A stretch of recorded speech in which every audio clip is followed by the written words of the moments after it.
Hi,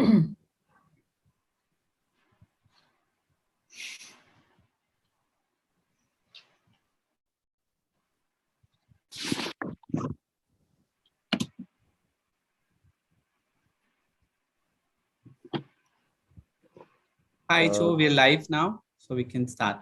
Thank you.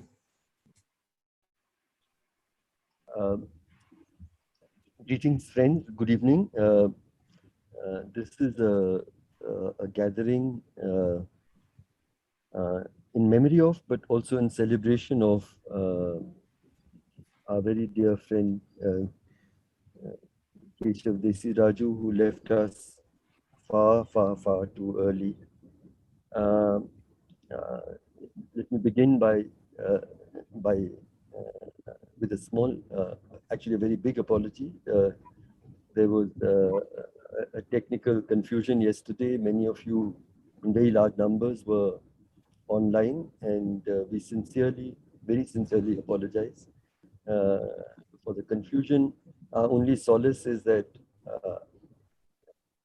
Keshav somewhere must be having a really big laugh.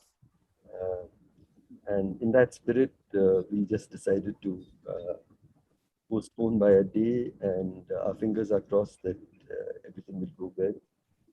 I'm not thanking anybody because this is a collective of friends. People have played different roles. We decided that we'd start with a small fragment of music by MS Subbulakshmi. Keshav's many aspects to his personality. As a public servant, he is better known, but as a scholar and a scholar of music, who's written this very beautiful book on MS Subbulakshmi. And so we thought we'd start with just a brief rendering. There was huge choice, but partly so as to also appeal to participants from North India, but also that song was very, very special to Mahatma Gandhi, and I think applies beautifully to Keshav as well. So Rizwan, be grateful if you could start off with Vaishnav Jan.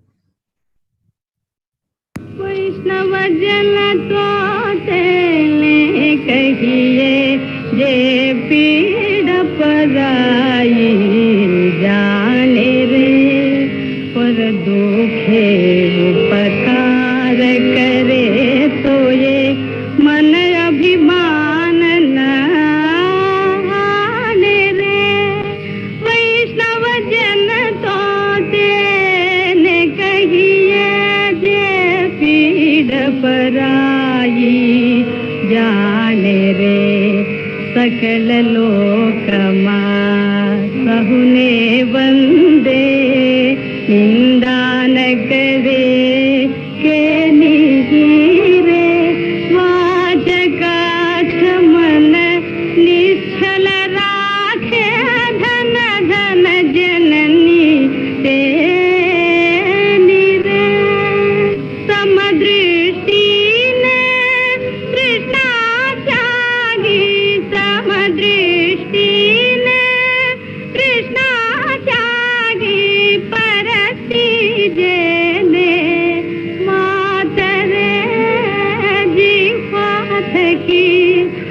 Sachan बोले पर धन नव झाले हाथ रे मोह माया व्याप नहीं जैने दृढ़ वैराग्य जना मन मारे मोह माया व्याप नहीं जैने दृढ़ वैराग्य जना मन मारे राम नाम सुखानी लागी राम नाम सुखानी लागी सकल तीरथ ते न तन मरे वर्ण लोभी ने कपट रही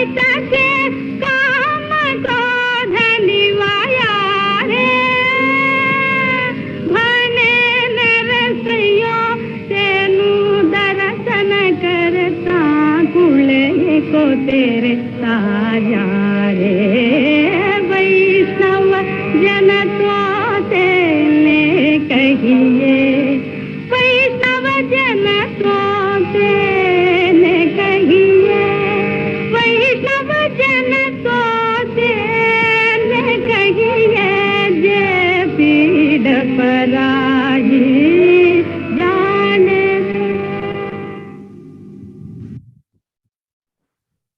Thank you, Rizwan, for playing this. I don't think there could be a more fitting song to start this celebration. वैष्णव जन तेहि कही जो पीड़ पराई जान रे. Only he or she is a person of God who feels the pain of others as if it was his or her own. And I think that's a beautiful way to think about our beloved friend Keshav. We will, I realized while we were organizing this how loved, how widely loved Keshav was, and we have an unusually long list of speakers today. The reason is that we felt that even just for a few minutes, the whole range of people who wanted to speak about him should get an opportunity, and so we, Mamta Govil, who was also a member with Keshav of the Latika Roy Foundation, which works with children with disabilities, founded by our dear friend Jo Chopra. She will assist me, and we will invite friends who have joined us to speak turn by turn. Harsh, can you speak a bit louder, please? I think people are not able to hear you. Sorry, is this better? I think it is a bit better. Yeah, so I was just saying that before we start listening to the friends from who have gathered here, Vandana Gopi Kumar, a very dear friend and colleague of Keshav, and sadly, actually, probably the last person from among all his friends who talked to him before he left us. And she, Vandana, is the founder of an extraordinary organization called Banyan, which works with women with extreme mental health issues who are homeless. And Keshav was associated with it for a long time, and also the chair of its board. And when he had chest pains that morning, he called Vandana, who was just 2 houses away, and she and her partner Senthil were with him. But by the time they went to hospital, we know it was too late. Vandana said she didn't trust herself to be able to speak today with all the emotions bottled up. But she did something quite lovely, which she's put together a set of pictures, a slideshow, a video with Keshav's voice and pictures. She also wanted me to say this, that she hopes that this was something that we could put together. She could put together quickly, but she hopes to actually invite people to contribute their pictures and memories, and so we would create a kind of a something on a website that allows us all to participate in his memories. So Vandana's video, Rizwan may kindly play it.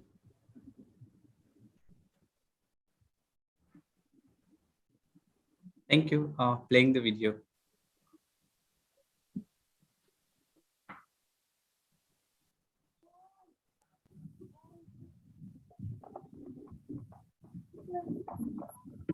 There are times when I get the distinct sense that all is not well, and that all that is being claimed is not in fact a reality. There is a deep-seated tendency in India to settle for the second rate, a criticism made alike of government and non-governmental institutions.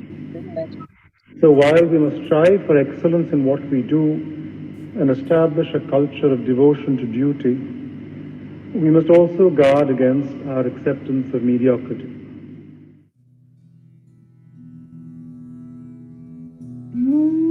So I met Mr. D as a result of our common interest in mental health.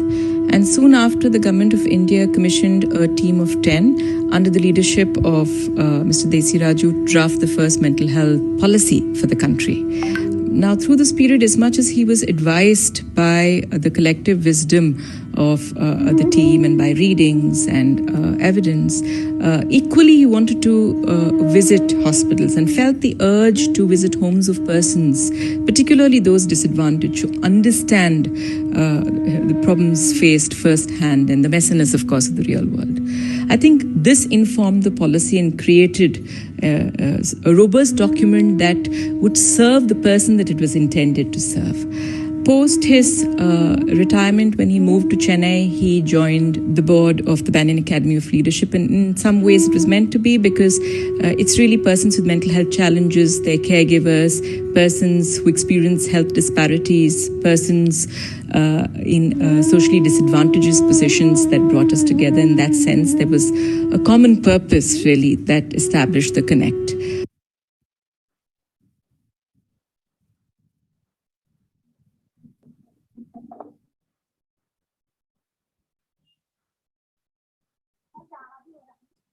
Thank you. Thank you, Rizwan, playing that video. I think it wasn't complete, Rizwan. Was it? Is there more to the? It was complete. Mhm. It is a new one. Okay. Would one? It's not complete. There's a lot more actually. Mhm. This is the one that I got, the second one that I got, Vandana. Rizwan, I've sent you an email. Okay. Okay. What We can play the second one. Yeah. Yeah. Have you got it now, or would you like to take a little time, Rizwan? Let's play it like in after 5-10 minutes. Meanwhile, we continue. Okay, yeah, Rizwan. Yeah, friends, we cannot have a program without a few technical hiccups, so my apologies. Before I hand over to Mamta, I thought I just try to invite our first guest, Gopal Krishna Gandhi, who I find has joined. He has long been he's just close friends, and close for him. Gandhi himself does not need an introduction. He's one of the most, he was very distinguished suit.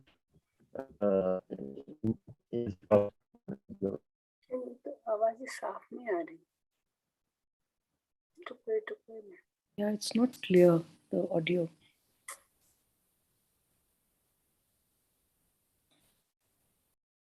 Harsh, should I move on to the first speaker? Yeah. Okay. So Radha Bhatt, or Radha Behan, as she is lovingly called, is the foremost Sarvodaya in India, and I now invite her to speak. Radha Behan, over to you.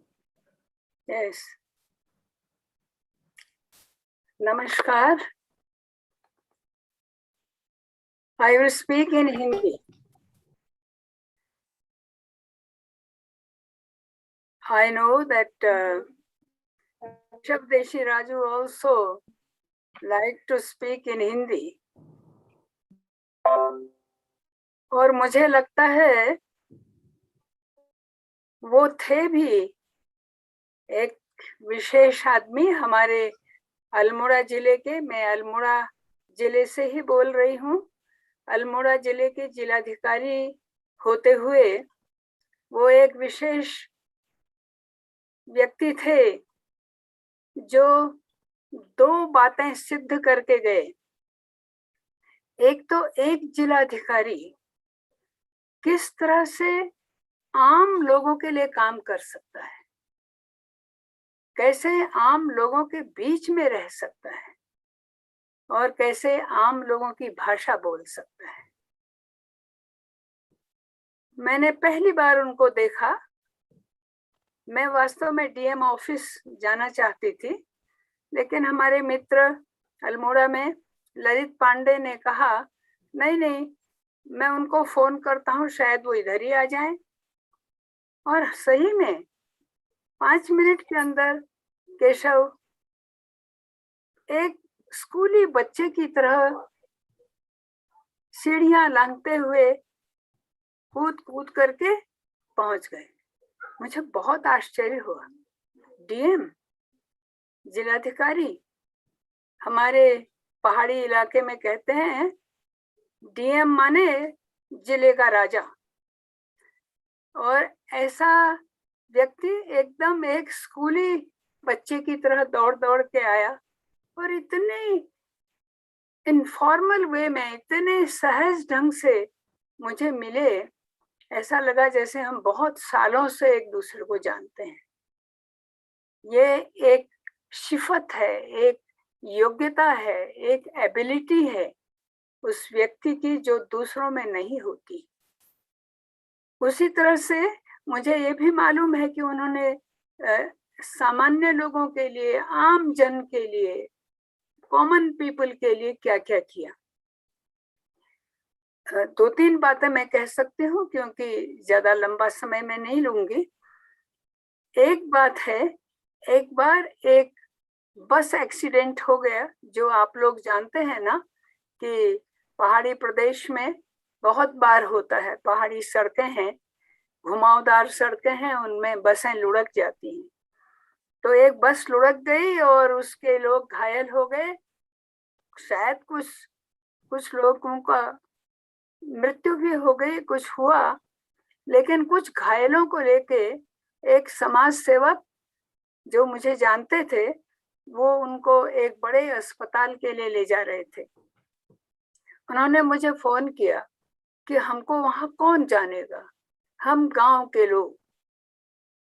तो मैंने कहा अच्छा ठीक है, और मैंने बिना सोचे समझे केशव देसीराजू को फोन किया।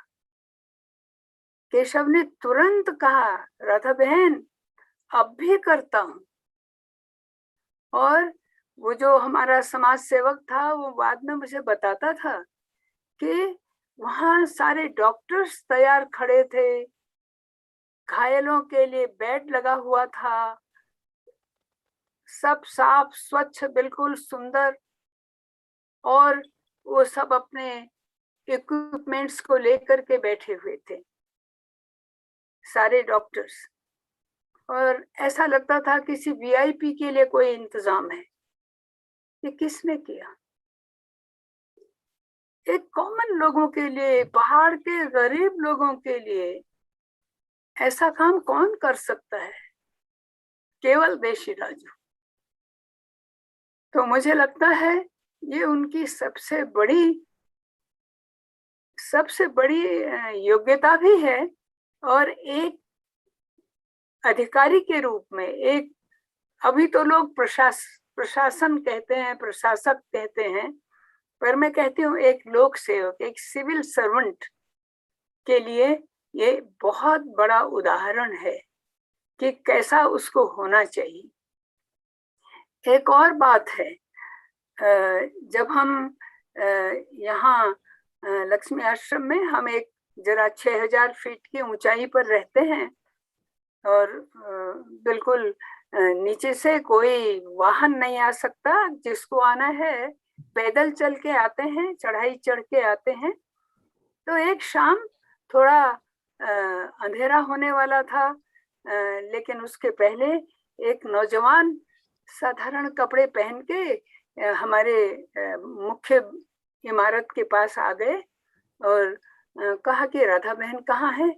तो बच्चों ने सोचा हाँ कोई आए हैं, किसको मालूम कि ये तो डीएम महोदय हैं। तो बच्चों ने कहा हाँ ऊपर हैं, ये रास्ता है। और उनको रास्ता बता दिया, और वो सीढ़ियां लांघते हुए ऊपर पहुंच गए, और ऊपर पहुंच करके मेरे सामने खड़े हो गए। मैंने कहा, अच्छा केशव, आप इतनी अंधेरे में, ऐसे समय में? नहीं नहीं, मैं सरकारी काम से कहीं गया था और मुझे बीच में कौसानी आया, मुझे लगा अरे मैं तो राधा बहन से मिलता हूँ, और मैं आ गया। मैंने कहा, आपके साथ कोई और नहीं थे? अब सब हैं, नीचे हैं, गाड़ी है नीचे है, हमारा चपरासी है नीचे है, सब वो सड़क पर हैं, और मैं ये चढ़ के आया हूँ किसको मिलने? एक सामान्य सी महिला राधा बहन को मिलने। तो मुझे ऐसा लगता है कि ये दूसरी बात है जिस बात के लिए मैं केशव देशीराजू को बहुत बहुत याद करती हूँ, और बहुत उस ईमानदार आदमी को, उन्होंने कई नई चीजें उत्तराखंड के लिए शुरू की। उनमें लोगों के लिए जो नई चीज है वो है एक 108 नंबर की बस। 108, जो बीमार कोई भी हो उनको कॉल करे और वो उनको ले जा देंगे और अस्पताल तक पहुंचाएंगे। तो ऐसे कितने ही ऐसे काम उन्होंने किए जो लोगों के लिए थे, कॉमन पीपल के लिए थे, और कॉमन पीपल को राहत देने, उनके भलाई के लिए थे। और वो व्यक्ति भी ऐसे थे, उन्होंने कभी जिलाधिकारी के रूप में अपने को प्रस्तुत ही नहीं किया। वो अहंकार उनमें बिल्कुल नहीं था, पर उनमें सत्य था और ईमानदारी थी। और जो ईमानदारी थी ना, उस ईमानदारी के लिए उनको बहुत कष्ट भी झेलने पड़े, बहुत संघर्ष करने पड़े, क्योंकि दुनिया तो ईमानदार को नहीं चाहती। कितनी बात करो, परंतु लोग सोचते हैं कि ईमानदार व्यक्ति खतरा है, तो उनको संघर्ष करना पड़ा। पर उनकी सत्यता और उनकी ईमानदारी भी अडिग थी, ऐसी नहीं थी कि हार जाए। वो हमेशा जमे रहते थे अपनी बात पर और लगे रहते थे, चाहे कुछ भी हो। न तो वो हारते थे और न उनके चेहरे की मुस्कान धीमी होती थी, उनकी चेहरे की मुस्कान बरकरार रहती थी। तो मैं सोचती हूँ कि ये एक ऐसा पहलू है, मैं उसके 50 उदाहरण दे सकती हूँ, लेकिन अभी नहीं। और मैं सोचती हूँ कि वास्तव में जो दिया है केशव देशीराजू ने, वो एक बहुत अच्छा नमूना दिया है एक प्रशासक का। एक उनके कहने से कोई अस्पताल इतनी त्वरित शक्ति से इतनी जल्दी में इतनी अच्छी व्यवस्था कर दे, ये उनकी कुशलता है। डंडे की कुशलता नहीं है, हृदय की कुशलता है। लोग जानते हैं केशव कह क्या रहे हैं, लोग समझते हैं कि ये कौन बोल रहा है, कौन हमें आदेश दे रहा है। तो इसलिए ये सबसे बड़ी बात थी। और ऐसा ये सब कहकर मैं उनके आत्मा को, बहुत जल्दी चले गए हैं, अभी नहीं जाना था, पर गए हैं तो गए हैं। तो इसलिए उनकी आत्मा को अपनी श्रद्धा के सुमन बहुत प्रेम पूर्वक भेंट कर करके आप सबको नमस्कार देती हूँ।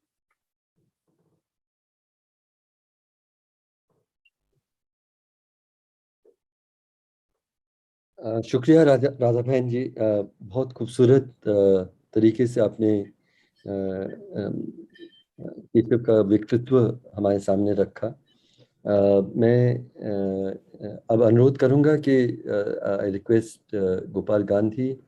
I was speaking, I am sorry, my internet went of. Gopal Gandhi was a very dear friend of Keshav's, and a very distinguished civil servant as well.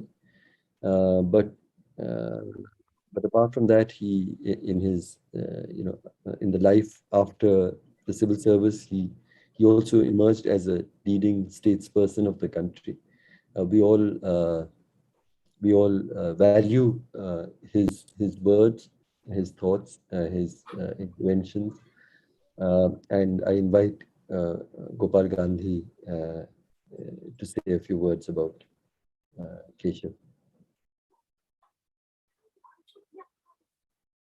Thank you very much Harsh. सबसे पहले मैं राधा बहन को अपना प्रणाम देता हूँ और अपना धन्यवाद कि उन्होंने इतने सुंदर शब्दों से और इतने सुंदर विचारों से केशव के पूरे व्यक्तित्व को, उसके चरित्र को, उसके दिमाग को, उसके अंतस्थ को, उसकी मानसिकता को हमारे सामने रखा. और राधा बहन के बोलने के बाद कुछ रहा ही नहीं मुझे कुछ कहने का, पर मैंने को कहा हर्ष ने और मेरे बारे में भी कुछ जरूरत से ज्यादा ही कुछ कह दिया. पर मैं ये जरूर कहूँ कि आज मुझे इतना दुख हो रहा है कि केशव के बारे में मैं पास्ट टेंस में बोलूं. समझ में नहीं आ रहा कि केशव के बारे में पास्ट टेंस में कैसे बोला जाए, पर कोशिश करूं. मुश्किल, बहुत मुश्किल. तो कुछ अंग्रेजी कुछ हिंदी मिक्स 2-3 मिनटों में यही कहना चाहता हूं कि केशव का सबसे बड़ा गुण था प्रेम. He loved strong and true. And you ask anybody what Keshav's love meant to her or to him, the person will not be able to explain it, except to say that it was very pure. It was something very selfless, utterly selfless. And it came spontaneously to Keshav. And that love, he never concealed. He never hid it. But he also did not flaunt it. He did not, to borrow a phrase from George Orwell, he did not wash his clean linen in public. He kept his love to himself. He did not flaunt it. But if Keshav loved strong and true, he also had some intense dislikes. He despised the bully. He despised the coward. He despised the cunning. He also had the lowest possible opinion of people who promoted themselves and promoted themselves hypocritically. He had no time for people who pretended to know more than they actually knew. So he had these dislikes. So all this made him hate the bully who wanted to bully the weak, which meant the minorities, which meant women, which meant communities which were marginalized. He despised them intensely. So this made him a liberal. But I must say here, और ये राधा बहन समझेंगी कि Keshav liberal थे, लेकिन वो ऐसे liberal नहीं थे कि हर जुलूस में शामिल हो जाएं या हर जॉइंट स्टेटमेंट में अपनी सिग्नेचर दे दें. वो बहुत सोच विचार की अपने लिबरलिज्म को यूज करते थे. वो न दाएं न बाएं झुके हुए थे. He chose his agreements, his assents, and his disagreements and his dissents after great thought, and only after being convinced about what he was doing. And this made him not equidistant between people or causes or positions, but it freed him from all affiliations so that he could be himself. And I just want to say here today that Keshav knew what all of us knew, what all of us know, that there are decent people in all formations, political, social, institutional, governmental, non-governmental. There are decent people in all of them, and there are scoundrels in all of them. And I just want to say very quickly that Keshav was the exact opposite of the Hindu right, of the religious right, of the economic right. And yet, I want to put it on record today that I got a phone call from a governor who is from the BJP. And he told me how much he admired Keshav for his kushalata, his nekta, his sajjanata. This was a BJP governor. And I also got a call from the General Secretary of the CPIM, Sitaram Yechuri. These two extremes, And it is significant that barring one or two people from the so-called centrist Congress who were friends of his, nobody has really spoken about Keshav. The center stage to which he belonged so brilliantly has chosen silence, whereas the left and at least one major representative of the right have spoken about Keshav, and he need not have, because Keshav has gone. So this was Keshav. He received the affection of people, of individuals, not of formations. Keshav was not of the left or the right. He certainly was not of the right, but he was not of any place which is a prison. He was himself. I'll conclude by saying Keshav is going to be missed by all of us for the supreme integrity of his thought, the purity of his love, the unconditional affiliation which he gave to what he believed to be the right, true, and honest. Keshav, you had no business to jump the queue. This is the only impropriety that has happened in your life. You had no business to jump the queue.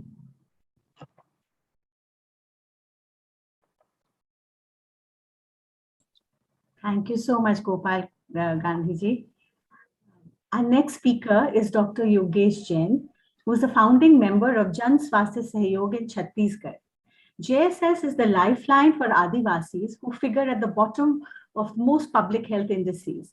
Keshav visited them, learned from them, kept them center vision in much of the public health policy and practice that he helped shape. Over to you, Dr. Yogesh Jain.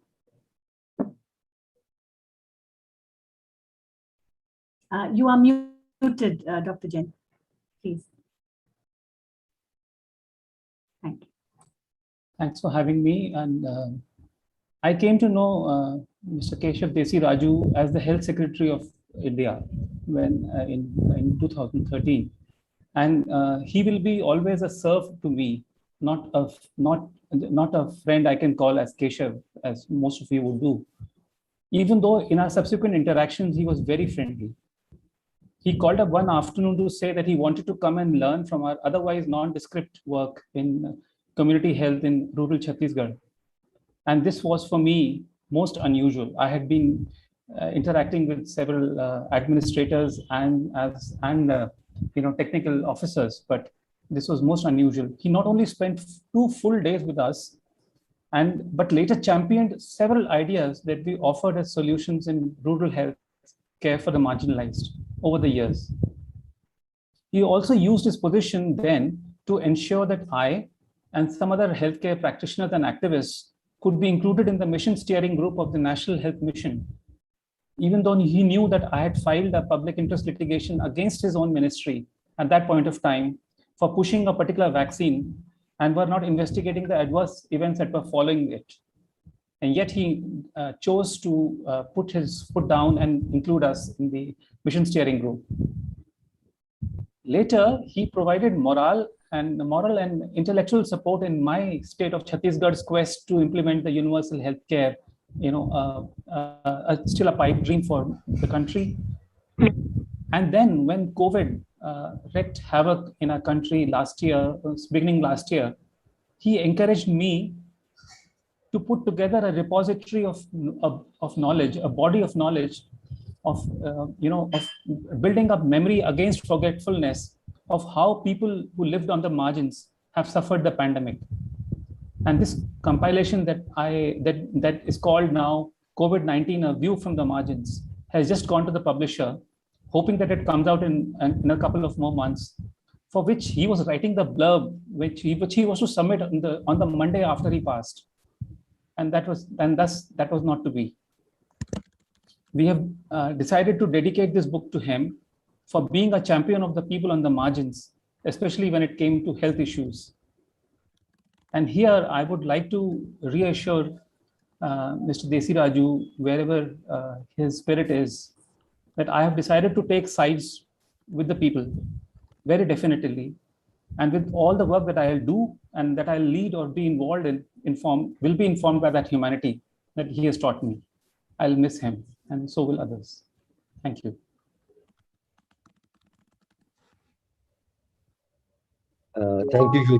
Thank you, Yogesh. Yogesh, I've had the fortune of knowing for many years, and the hospital that he leads in rural Chhattisgarh is one of the finest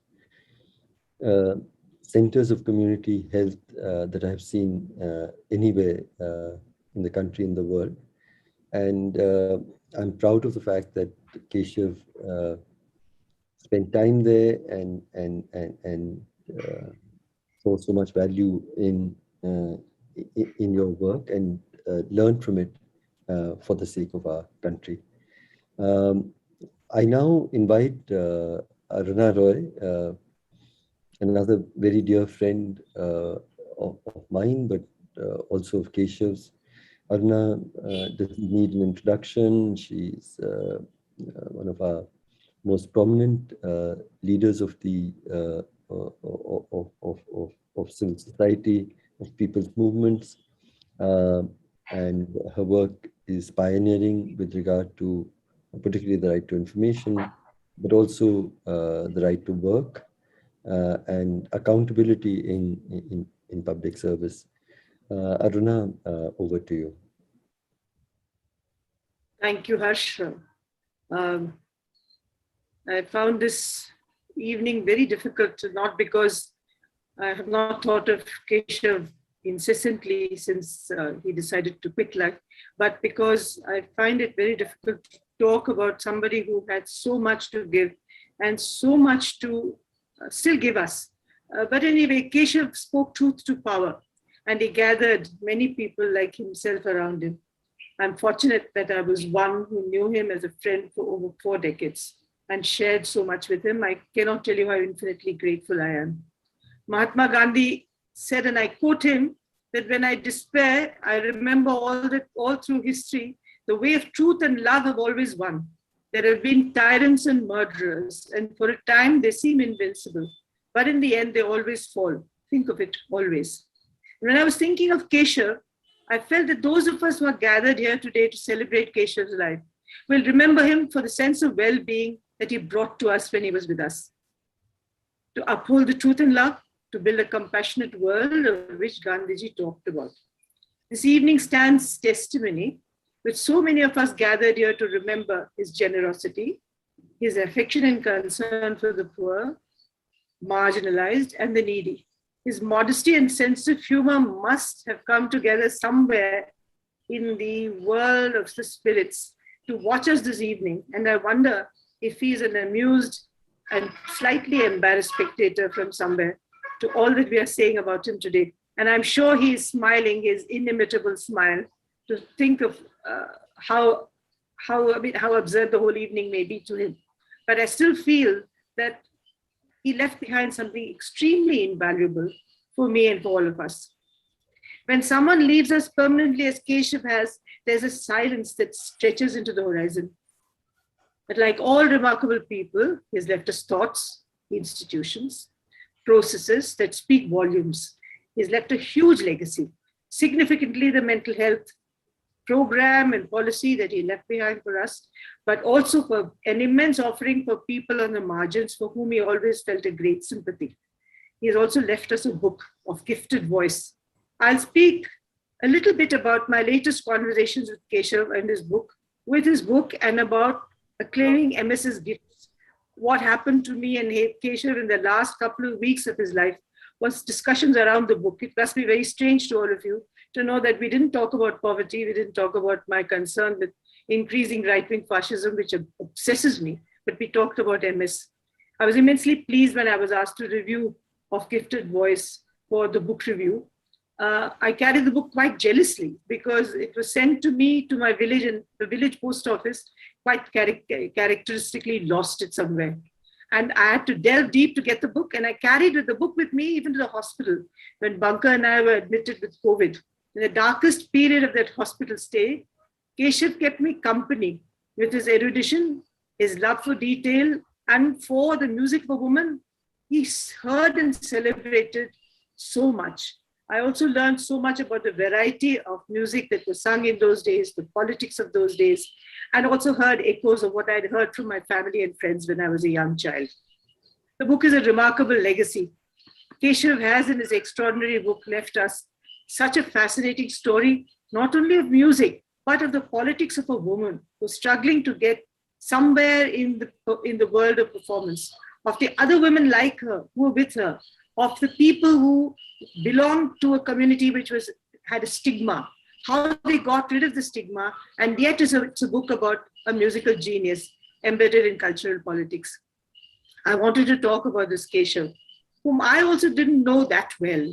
And when we saw him in his very simple, elegant office, never knew that when he extended his care and concern with small and large matters of policy, that he was such a connoisseur and lover of music. In my last conversation with him, which was about 3 weeks before he passed away, he told me how much he enjoyed his days in the British Museum, sequestered with history, and the ease with which he could access the abundance of information and knowledge.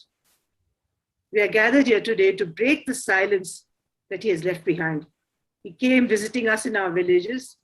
We carry such different memories, recalling the many facets of a remarkable human being.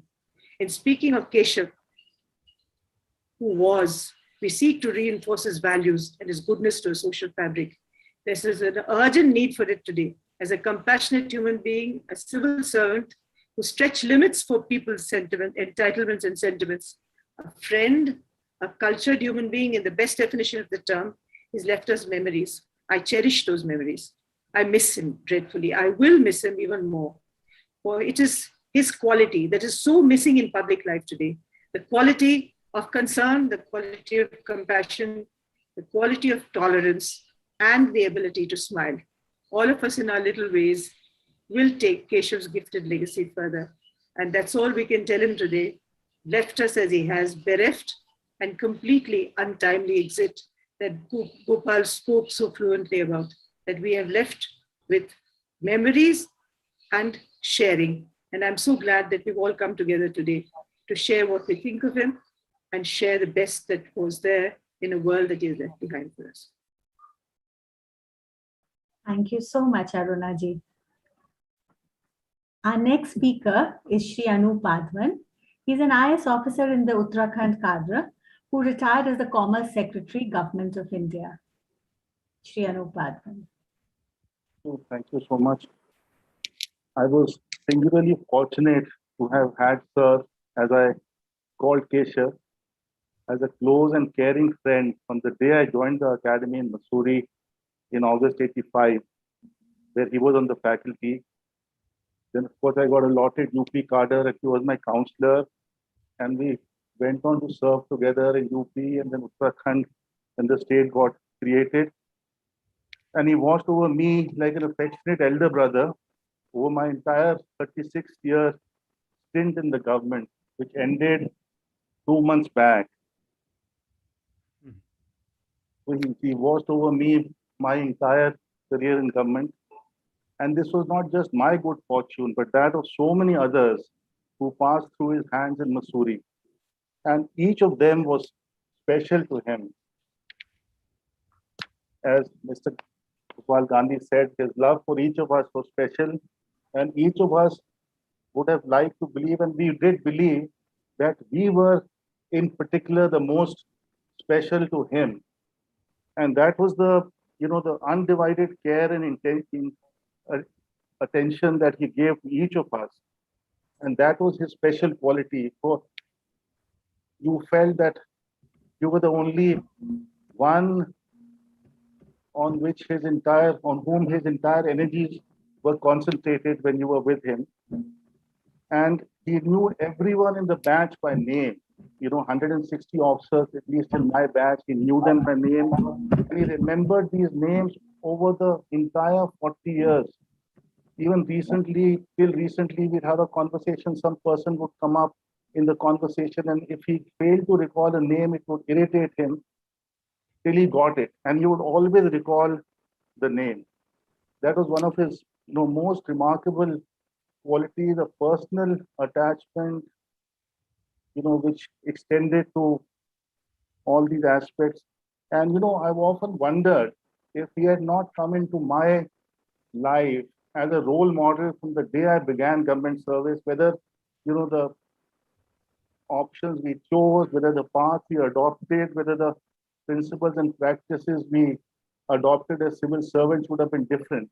And I'm sure I've seen officers, with deficient role models ending up on the wrong path. And then once you cross the line, there is no coming back. And I think many of us, I in particular, and so many of us owe a particular debt to him for having, led us along the right path over a long stint in government that we all had. Let me, briefly recount from my experience what were these attributes he had as a role model. He was unassuming, accessible, and caring beyond imagination, without a trace of any intimidation that senior officers tend to evoke in people in the civil service, within the hierarchy and outside. There is intimidation associated with a civil servant interacting with juniors, interacting with the common man, and there was not a trace of intimidation in his personality. He was always accessible, caring, unassuming, and he took extra effort to reach out and help people. I remember in the academy, I was asked as a probationer to attend a session on dryland farming, which was being organized for Joint Secretaries of Government of India. I was a bit scared, and the director was going to be there. And lo and behold, as I was entering the hall, Mr. Desiraju turned up, and to be by my side, he said, "No, I couldn't have left you alone with the director. He's capable of queuing up a probationer caught alone." And we sat through the session. The director was, rumored to go as the next secretary DOPT, and all the joint secretaries were falling over each other to try and impress him. And then at the end of it, in his typical humorous style, Mr. Desiraju looked at me and said, "See, Anup, you were unnecessarily scared. Joint secretaries are simply probationers who never grow up." And I still remember those words we had. I remember as a probationer in Muradabad, I was finding it difficult to settle down. The circumstances were such, the powers that be in the district were such. And then one fine day, I was in Delhi for the weekend. He showed up in Delhi from Missouri. We caught a rickety BTC bus the next morning to Muradabad, and he sort of went over things with the district authorities and sort of reassured me and helped me to settle down. No IS officer of his seniority would have traveled on that rickety bus with me. Perhaps I would not have also, had it not been his example and his initiative on that. I remember in Ranikhet, the chairman board of revenue, I was SDM in Ranikhet, he was my district magistrate, SDM Almora, and the chairman board of revenue descended on my court to inspect my court. And I was quite scared, to be honest. But early morning, Mr. Desiraju showed up from Almora to be by my side. He said, "Anup, such calamities don't happen every day. I can't let you face him alone." And he was there by my side through that inspection. So many wonderful memories, him reaching out, caring, making that special extra effort, which common people don't do. That extra effort he always made. And the other attribute was he was accepting of differences in backgrounds, differences in ability. There was so much difference. I think on any objective measure, very few people measured up to him in his intellect, his ability, his scholarship, in his achievements. No one measured up to him. There were people falling over him in adulation. Yet, amidst all this, he was absolutely unassuming, accepting of differences, not a trace of any feeling of superiority ever. And not just to seniors or juniors or peers, but even to ordinary people in his life, his driver, his PA, his man Friday at home. for all of them, he was an equal in every sense, never looked down upon anyone, never patronized anyone, never spoke down to anyone. And I think over the years, I learned so much from him. My expression, my analytical abilities, my eye for detail, my habit of noting down things for follow-up, all that came from him. And I remember him laboriously correcting a write-up I had made on watershed management and dryland farming in the academy. And I learned so much from those corrections, and it laid the foundation of a lifelong desire to improve my writing ability, improve my expression. And I mentioned, people who worked for him were his equals, whether it was Rajendra in Masuri and then Almora, or whether it was Pravesh in Lucknow and then Delhi, whether it was Negi in Dehradun, they were his equals. They could eat anything in his house, they could drink anything in his house, they could sit on the sofa and watch TV. I remember in Dehradun, I was a bit startled to see, Negi sitting on the sofa and watching TV.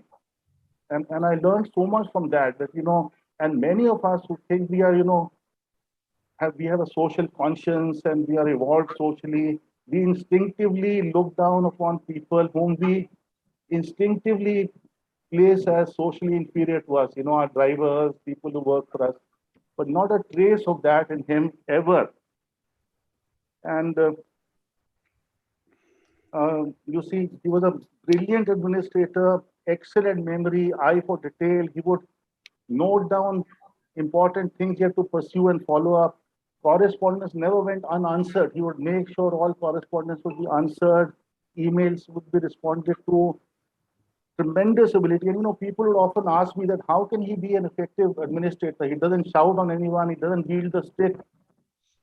So I would tell them that administration is about keeping track of issues. Administration is about following up on issues. Administration is about having the courage to take decisions on issues.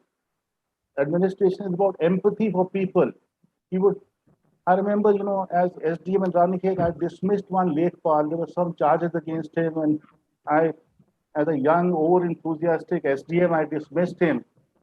And Mr. Desiraju, he went in appeal to the district magistrate, and he sort of dismissed my order, and he allowed the appeal. And then he phoned me. Of course, he gave him a punishment, but a lower punishment than dismissal. He said, no, the man was very sick. He'd had a kidney transplant. I saw his scar on his abdomen of his kidney transplant. I did not have the heart to dismiss him. So he was always correct, but big-hearted and fair. And that is why people whoever came into his acquaintance ended up worshipping him. And I remember, about his unassuming self. I got to know very late that he was Dr. Radhakrishna's grandson. So one day I asked him, I said, you're Dr. Radhakrishna's grandson? He said, of course, no, didn't you know? With that twinkle in his eye, he told me that. That was typical of him. He protected his subordinates always. He stood up to unreasonable superiors, never curried favor. I think Mr. Gopal Gandhi mentioned that also, and missed out on opportunities. I remember in the UNICEF, he was the best person selected to do that job. Missed out because he was not willing to pursue and curry favor to get those jobs. A man of letters, par excellence, widely read, of course, we all know. And I would often wonder, when did he get time to read all that stuff? I retired 2 months back. I can barely get through a page in a single day. And he would read books, book after book after book, cover to cover, attend to his administrative duties, attend to his social obligations.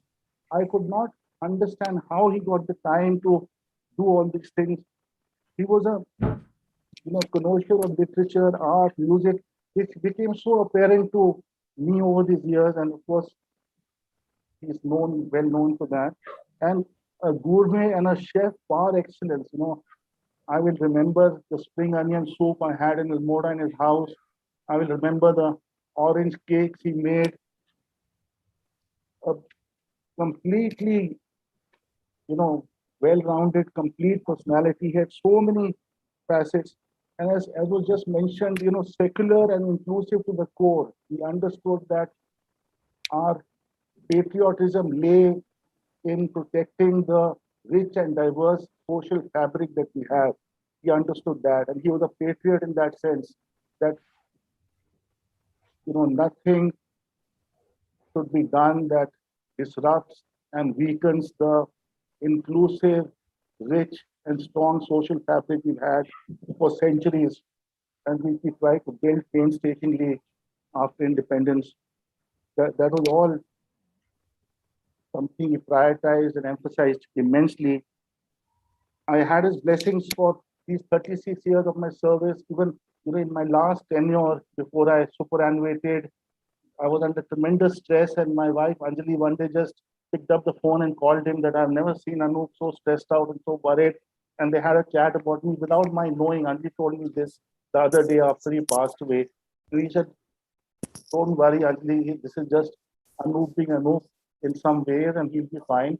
And then he made it a point to call me without telling me this. He would call me once or twice a week. And, in a sense, he was watching over me. And thank you so much. Sorry. I just finished it. We are consoling ourselves by saying that he led a full life and he had so much achievement.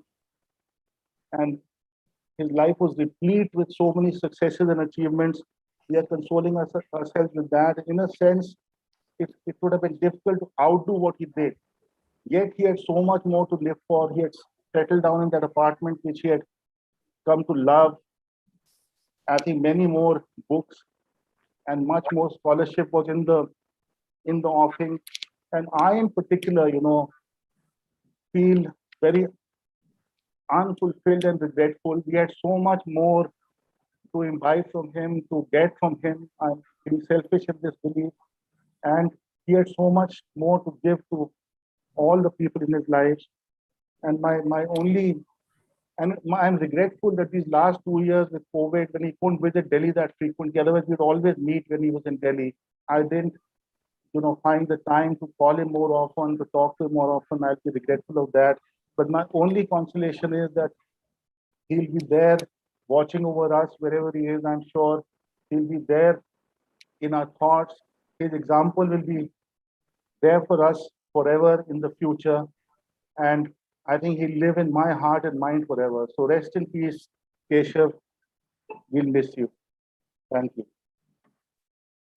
Thank you, Anup, for a very heartfelt remembrance. I think many would share that. Before we go ahead, Senthil, Vandana, do you think you'll be able to show us the video now? Yes, Harsh. Yeah, we can play it now. Please.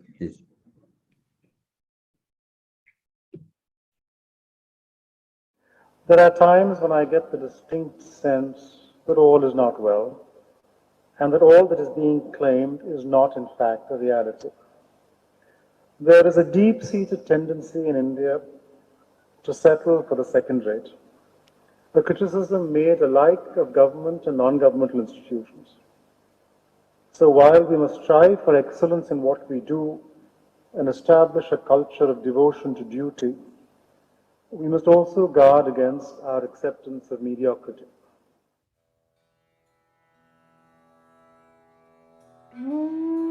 So I met Mr. D as a result of our common interest in mental health.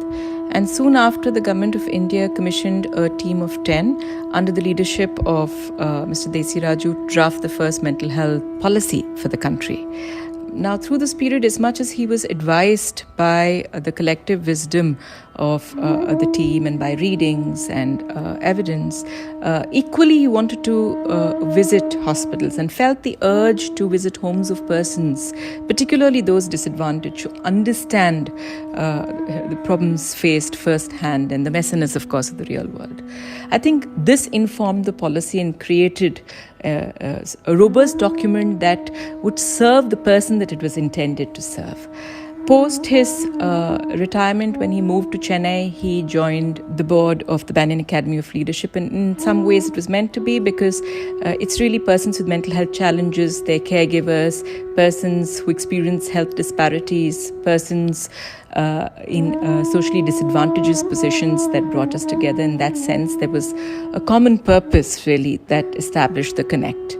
But gradually our relationship transitioned into something, a more sort of friendly one, where him, my husband, our extended network of friends, our doggies, we would hang out a lot together. We had a lot of fun, and these are memories that I'm going to cherish, recall with a sense of joy. Each of us has obviously taken away something from his life, and for me, 4 of his personality traits stand apart. The first is the sense of lightness with which he approached any task, whether it was the huge mental health policy or finding an oxygen bed for someone affected with COVID in recent times. He would pursue whatever the task on hand, small or large, with a sense of dogged determination and diligence, see it through to the very end, and ensure that it was complete, but post that, walk away from it and claim absolutely no credit. Now, that's a tall order, and that's a remarkable person. I wouldn't be able to do it, but he did it with a sense of ease, and that obviously indicates that ego really didn't feature very much in his life. He knew that whatever he did was larger than him. He was always the bigger person in relationships, and therefore everything that he did, he realized, was to better lives, and that, I think, gave him a sense of purpose and meaning, and you could see the sense of joy that he felt in doing whatever that he did. The second, his sense of accessibility and authenticity. Well, he would, during his years in service and after, receive innumerable emails, and very few went unanswered, or text messages or calls, because he believed that if he were a public servant, that he needed to stand for values of equality and justice, and therefore if someone was reaching out to him for support or help, he needed to respond, and respond equally, regardless of who the person was, which he did, and did almost obsessively, and never spoke too much about it. So you would see a whole lot of people, therefore, connected to him. I thought this was the norm, but then it was only later that I realized that I was spoilt by Keshav or Mr. D. And that is not really the norm. Not everybody is like this. Similarly, in his relationships, there was a great sense of devotion, whether to his sisters or his family or his dear friends, old, new, Pravesh, me. Known Pravesh, whom he knew for 30 years, me for 10 years, several others. There was a great sense, each of us saw different facets, sure, but it was the same Keshav, and he was authentic. So he was himself all the while. And that again calls for a great sense of confidence and security, that wherever you are with whoever you are, you're not making distinctions based on the person that you're with. Obviously, your conversations will vary, but you're the same Keshav. And that leads me to my third point, that he was human.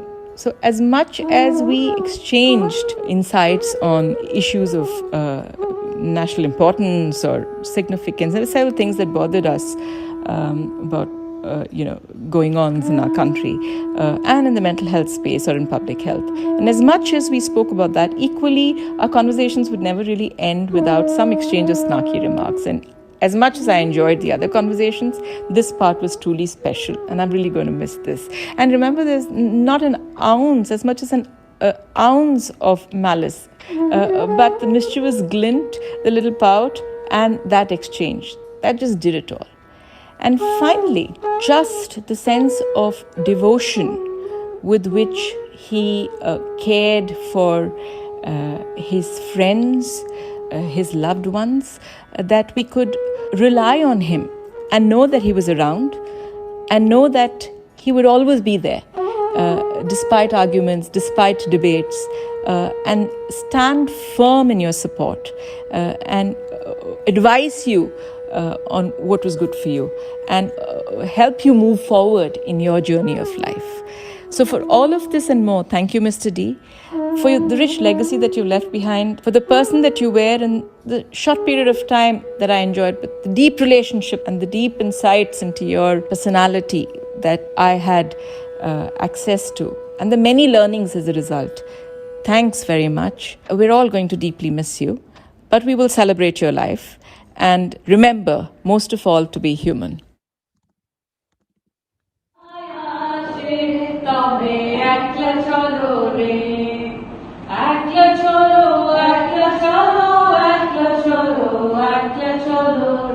যদি তোরে ডাক শুনে কেউ না আসে তবে একলা চলো রে।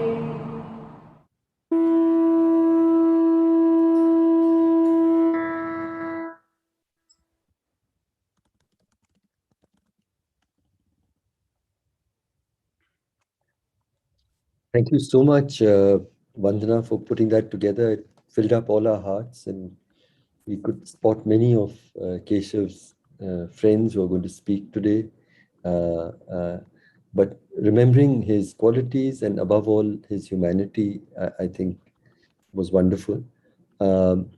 Can I now turn to another very close friend of Keshav's, Ramchandra Guha, somebody who's I'm privileged to count among my friends all the way from college. Ram doesn't need an introduction once again, but here he's going to speak to us about his memories of Keshav. There was a lovely article he published in Scroll. So over to you, Ram. Thank you, Harsh. I don't want to reproduce what I've written in Scroll, but as I reflect on the last week and the extraordinary outpouring of tributes and remembrances from many people who did not know Keshav, published and unpublished, it strikes me as a servant in the history of the Republic has got such widespread, generous, spontaneous, sincere, and insightful appreciation. No prior cabinet minister, secretary, principal secretary to prime minister, foreign secretary, etc., etc. And of course, much of this is due to the personal qualities of Keshav, which we know. His learning, his humanity, his empathy, which some of you have spoken about. But it's after he's gone that it strikes me that there's one other aspect of what makes Keshav so remarkable, and that is to do with the environment and not so much with the human being. And I refer particularly to the fact that Keshav had deep and organic connections to 6 states of the Republic. Some of us know Ahmed Tamil with some roots in Karnataka who has a connection with Uttarakhand. Harsh is a Sardar who has connections with Arunachal Pradesh and Madhya Pradesh.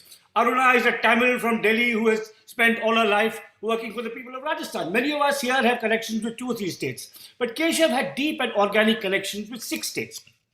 The state of his ancestors, Andhra Pradesh, whose music and language he knew so well. The state to which his mother had a secondary allegiance, Tamil Nadu. The state to which his father had a secondary allegiance, Karnataka. The state in which he was born and raised himself, Mumbai. He had a deep attachment to the great cosmopolitan city of Mumbai. Fifthly, to Uttar Pradesh, which was his the first cadre he was allotted. And finally, and in my view, in my no doubt prejudiced and jaundiced view, most memorably, to Uttarakhand, his adopted state. And when I say a deep and organic connection, I mean a deep and organic connection. He knew the language, the literature, the folk ethos, and often the languages of all these states. And that really made him quite a remarkable Indian in terms of what he brought to his work. Not just in his intelligence, in his humanity, but in his cultural, sociological, and historical knowledge of this country, which actually may have exceeded that of certainly any civil servant or academic I have known. Now, Uttarakhand was a state with which he had a particular attachment, and several of the speakers have spoken about it. And I want to end with 2 stories about Uttarakhand and Keshav's attachment to Uttarakhand. The first showcases his sense of mischief and humor, which some of you talked about. Now, Keshav had more close friends than any of us. But among those close friends, there was one closest friend who was Gopal Gandhi, who was figured in several of the conversations. And I was extraordinarily privileged to be you could say, an anthropologist doing field work in the company of Gopal and Keshav. And it was particularly joyous because this was a friendship that was intellectual, scholarly, cultural, humanistic, and mischievous, with jokes being traded in 3 languages: English, of which I understood 100% of what they were saying, Hindi, where about 70% came to me, and Tamil, which was about 10%. So these would just be a fabulous trilingual conversation. And I would like to recall a trip I took in the company of Keshav and Gopal to the town of Tiruvannamalai to Ramana Maharishi's ashram. Gopal wanted to visit the ashram prior to taking up his appointment as High Commissioner to South Africa. And we took a bus. I mean, this is typical of Gopal and much more typical of Keshav, that a high-ranking IAS officer and a soon-to-be High Commissioner are taking an ordinary Pallavan transport bus. And on that trip, most of the conversation was between Gopal and Keshav, with me listening and learning. Quite a lot in English, so I could follow most of it. And it was centered around why MS Subbalakshmi should get the Bharat Ratna, with Keshav providing the musical knowledge and Gopal providing the historical and political and cultural context. And maybe, I like to think, the roots of both MS's Bharat Ratna, which by the grace of God appeared 2 or 3 years after that conversation, and Keshav's magnificent book on MS had their origins and their birth in that bus ride to and fro. Now, in between the bus ride to and fro, we visited the ashram, and then we did the parikrama of the hill, which we were supposed to do, which is about a 3-hour journey. And Tamil Nadu is a hot place. And we were going around. And there was one bottle of water between us, bottled water. Now, Gopal had a sense of humor, which I beg your pardon, Keshav had a sense of humor, which he exercised not only at himself, but at all his friends, at the expense of all his friends, including his dearest and most adored friend Gopal. And Keshav told me, let Sar be between us, we call Gopal Sar, which is kind of an affectionate form of Sahib. He said, let Sar keep that bottle. Let him have sole monopoly over that bottle. We are naturalized hillmen, so we'll find a tube well or a farmer's hose somewhere along the way, which is exactly what we did. We took our water from whatever was coming around. He said, Sar has a London stomach, we are naturalized hillmen, and we will do just fine. Now, with Gopal smiling. Now, that is one story I wanted to tell, which is a funny, humorous story about Keshav's love for Uttarakhand. The other one occurred the day after he died, when I got a message from another naturalized hillman, David Hopkins, who lives in the Lakshmi Ashram in Kausari. And he said it was a message about what Keshav meant to him, what Keshav meant to me, what Keshav meant to Uttarakhand, what Keshav meant to India, and what Keshav meant to the world. And then he said in passing in that message, he said, this evening after prayers, Radha Behan told the children about the meaning of Keshav's life. And in my grief, that consoled me.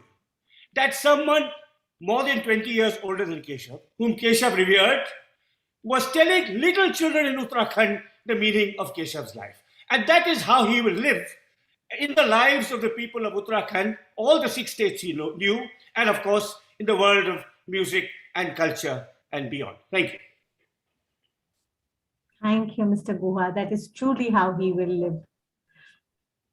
I now invite Mrs. Jyotsna Brar, who is the retired principal of Welham Girls School, Dehradun, to speak. Over to you, Mrs. Brar. Namaste. I really don't know how I'm going to find the right words to speak about Keshav, because I have this constant sense of him being around and listening to what I'm saying, and sort of he may be nodding or he may be shaking his head. Because to speak about Keshav means to find words which are warm and yet words which are very cool. Because that is the kind of person he was and the way I knew him. I met him when he first came to Uttarakhand. I had just come to Dehradun. as a very new principal, and our state was formed a few months after I joined. And he was one of the people who helped us. He helped all the schools. We were in a sleepy corner of Uttar Pradesh, and suddenly we found ourselves at the center of attention of a lot of bureaucracy. And I think somebody like Keshav just kept unraveling the red tape that we started finding happening around us at that time. So what was it about Keshav? I don't want to say too much because everyone here knows him well. But this ability of his to be warm and yet be cool was something that just impressed me all the time. He was cool because he had this very dry kind of wit, which would emerge quietly when he saw something that he thought was a sham or was a show, or which was peculiarly sycophantic or dishonest. And he liked to remark on it in a very quiet kind of aside. But he was so warm and so attentive to somebody who was earnest and in need. So he balanced this cool side and this warm side. After I retired, and Keshav had also retired and gone off to Chennai, in 2017, I was really honored and a little surprised because I live in Uttarakhand, in Dehradun still. And I was asked to get onto the board of a school which is in Tamil Nadu, which is the Lawrence School, Lovedale. And I was very hesitant initially, till I learned that Keshav was going to be our chairman.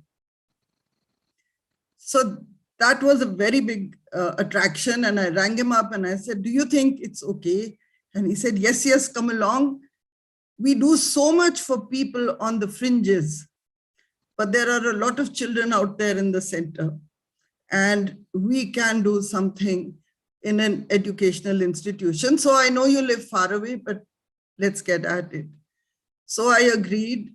And for these last 5 years, I worked very, very closely with him. We caught up in the lovely Nilgiris.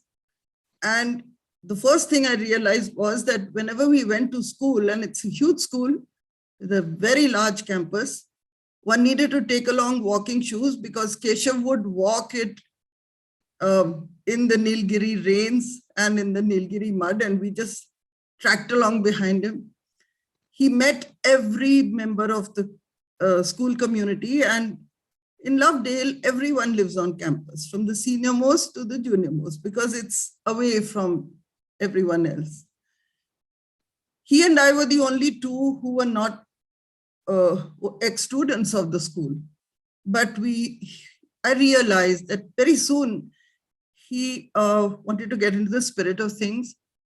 And so we met people who were looking after the stables. We met people who were cooking the food.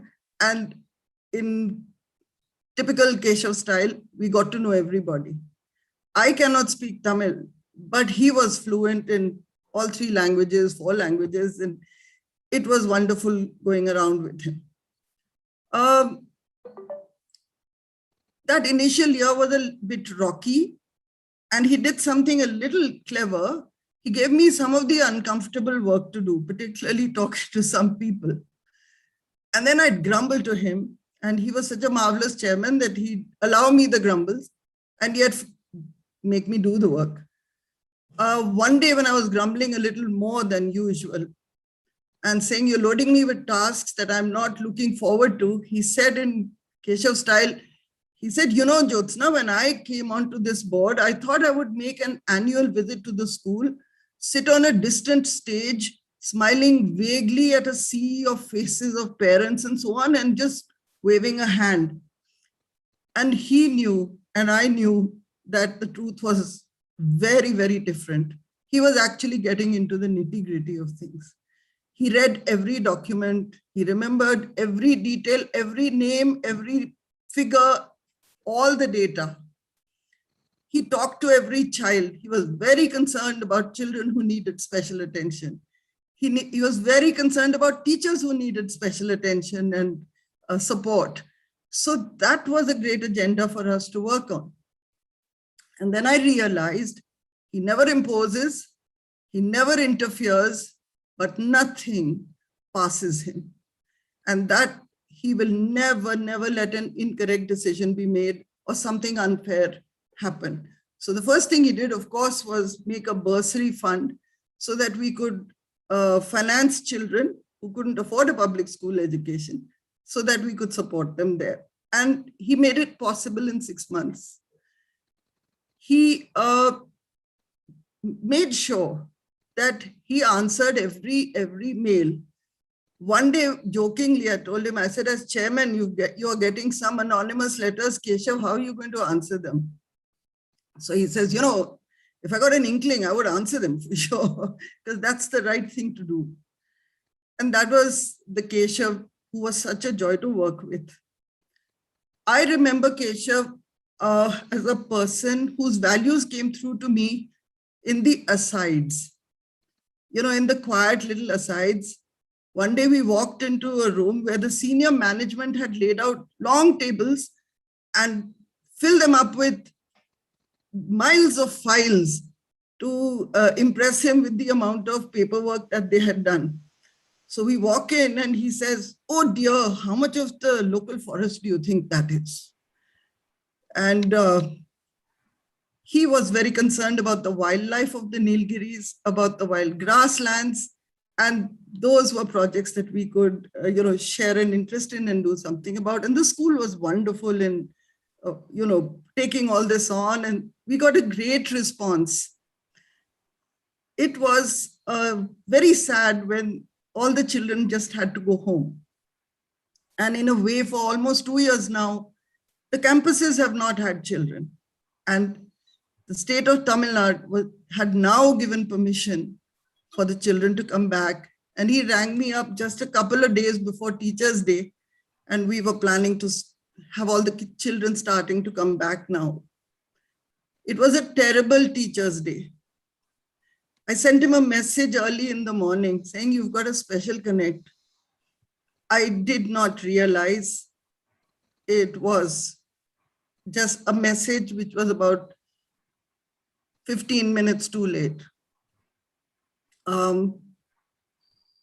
In one of our school books, we have a Walt Whitman poem, which we teach pretty frequently. And for some strange reason, it kept coming to my mind that day, the next day.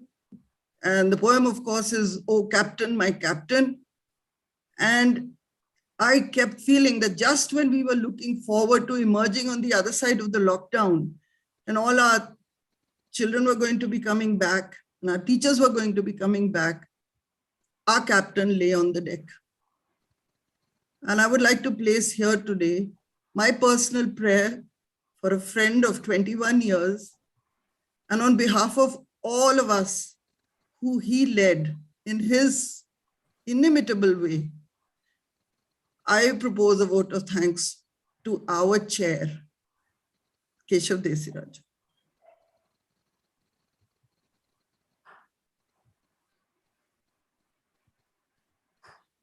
Thank you, Jyotsna, for those very touching memories, very real to all of us who knew him.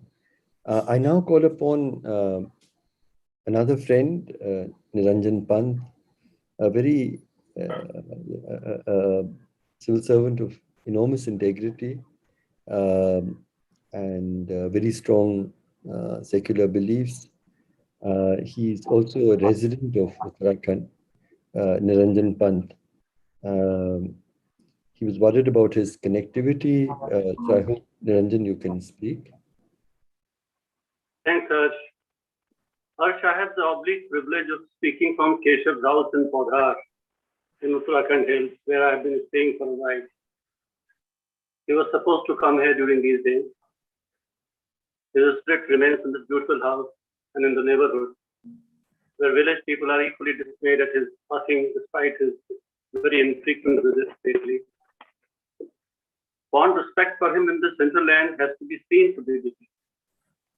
The caretaker Bunty of his house has cut his photograph in the temple space in his house.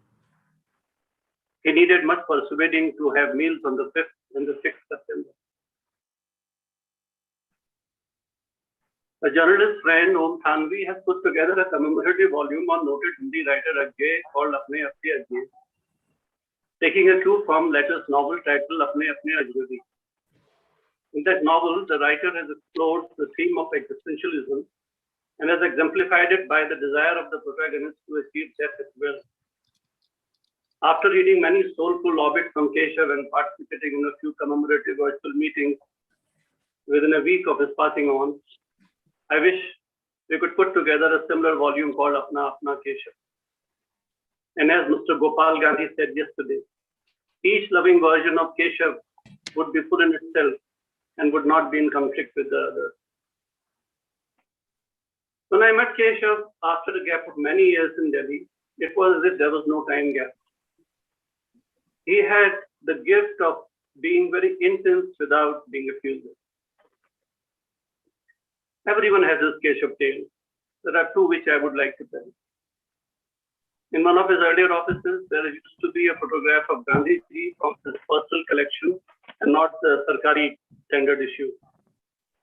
It showed Gandhiji negotiating a delicate culvert somewhere in Kolkata or Noakhali during the dawn of India's independence.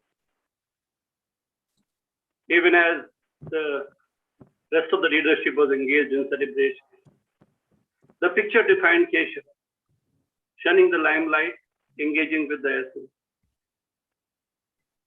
And the second is an event probably from some 10 years ago.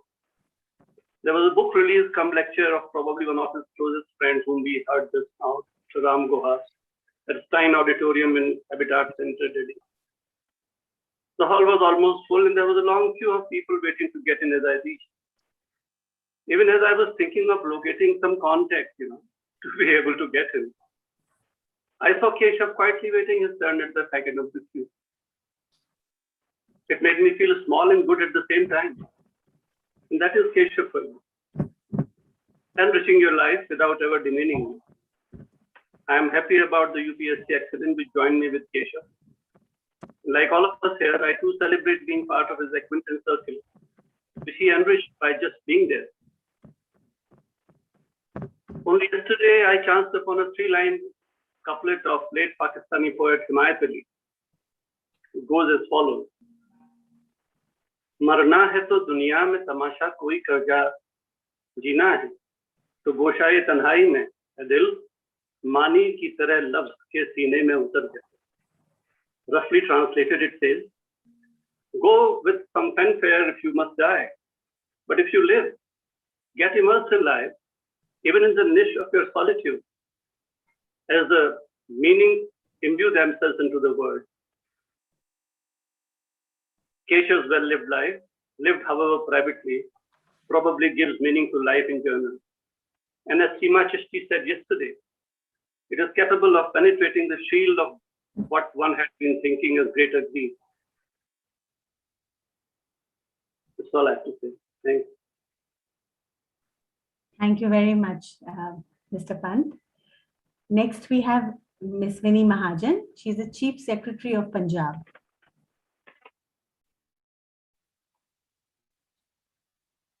Amongst the memories that I have, I wanted to share. The year 2012, I had just taken over as the Health Secretary of Punjab. I got a call from Mr. Desiraju. He was transmitting the message of a mental health activist who said that our Institute of Mental Health at Amritsar had 3 inmates who should not be there. They should be home. And could I look into this and see what was going on there? So I did. I asked my people to find out. It turned out that there was a legitimate reason why they couldn't go. Their families weren't coming forward. But this was Mr. Desiraju that I had to report to. So I made sure that I went there myself, checked it out, and then I called him up and told him as much. And I added that he should come and see it himself too, because it seemed like it was actually pretty well run. He did just that. He called me up about a month later saying, can you get it open on a holiday? Yes, of course.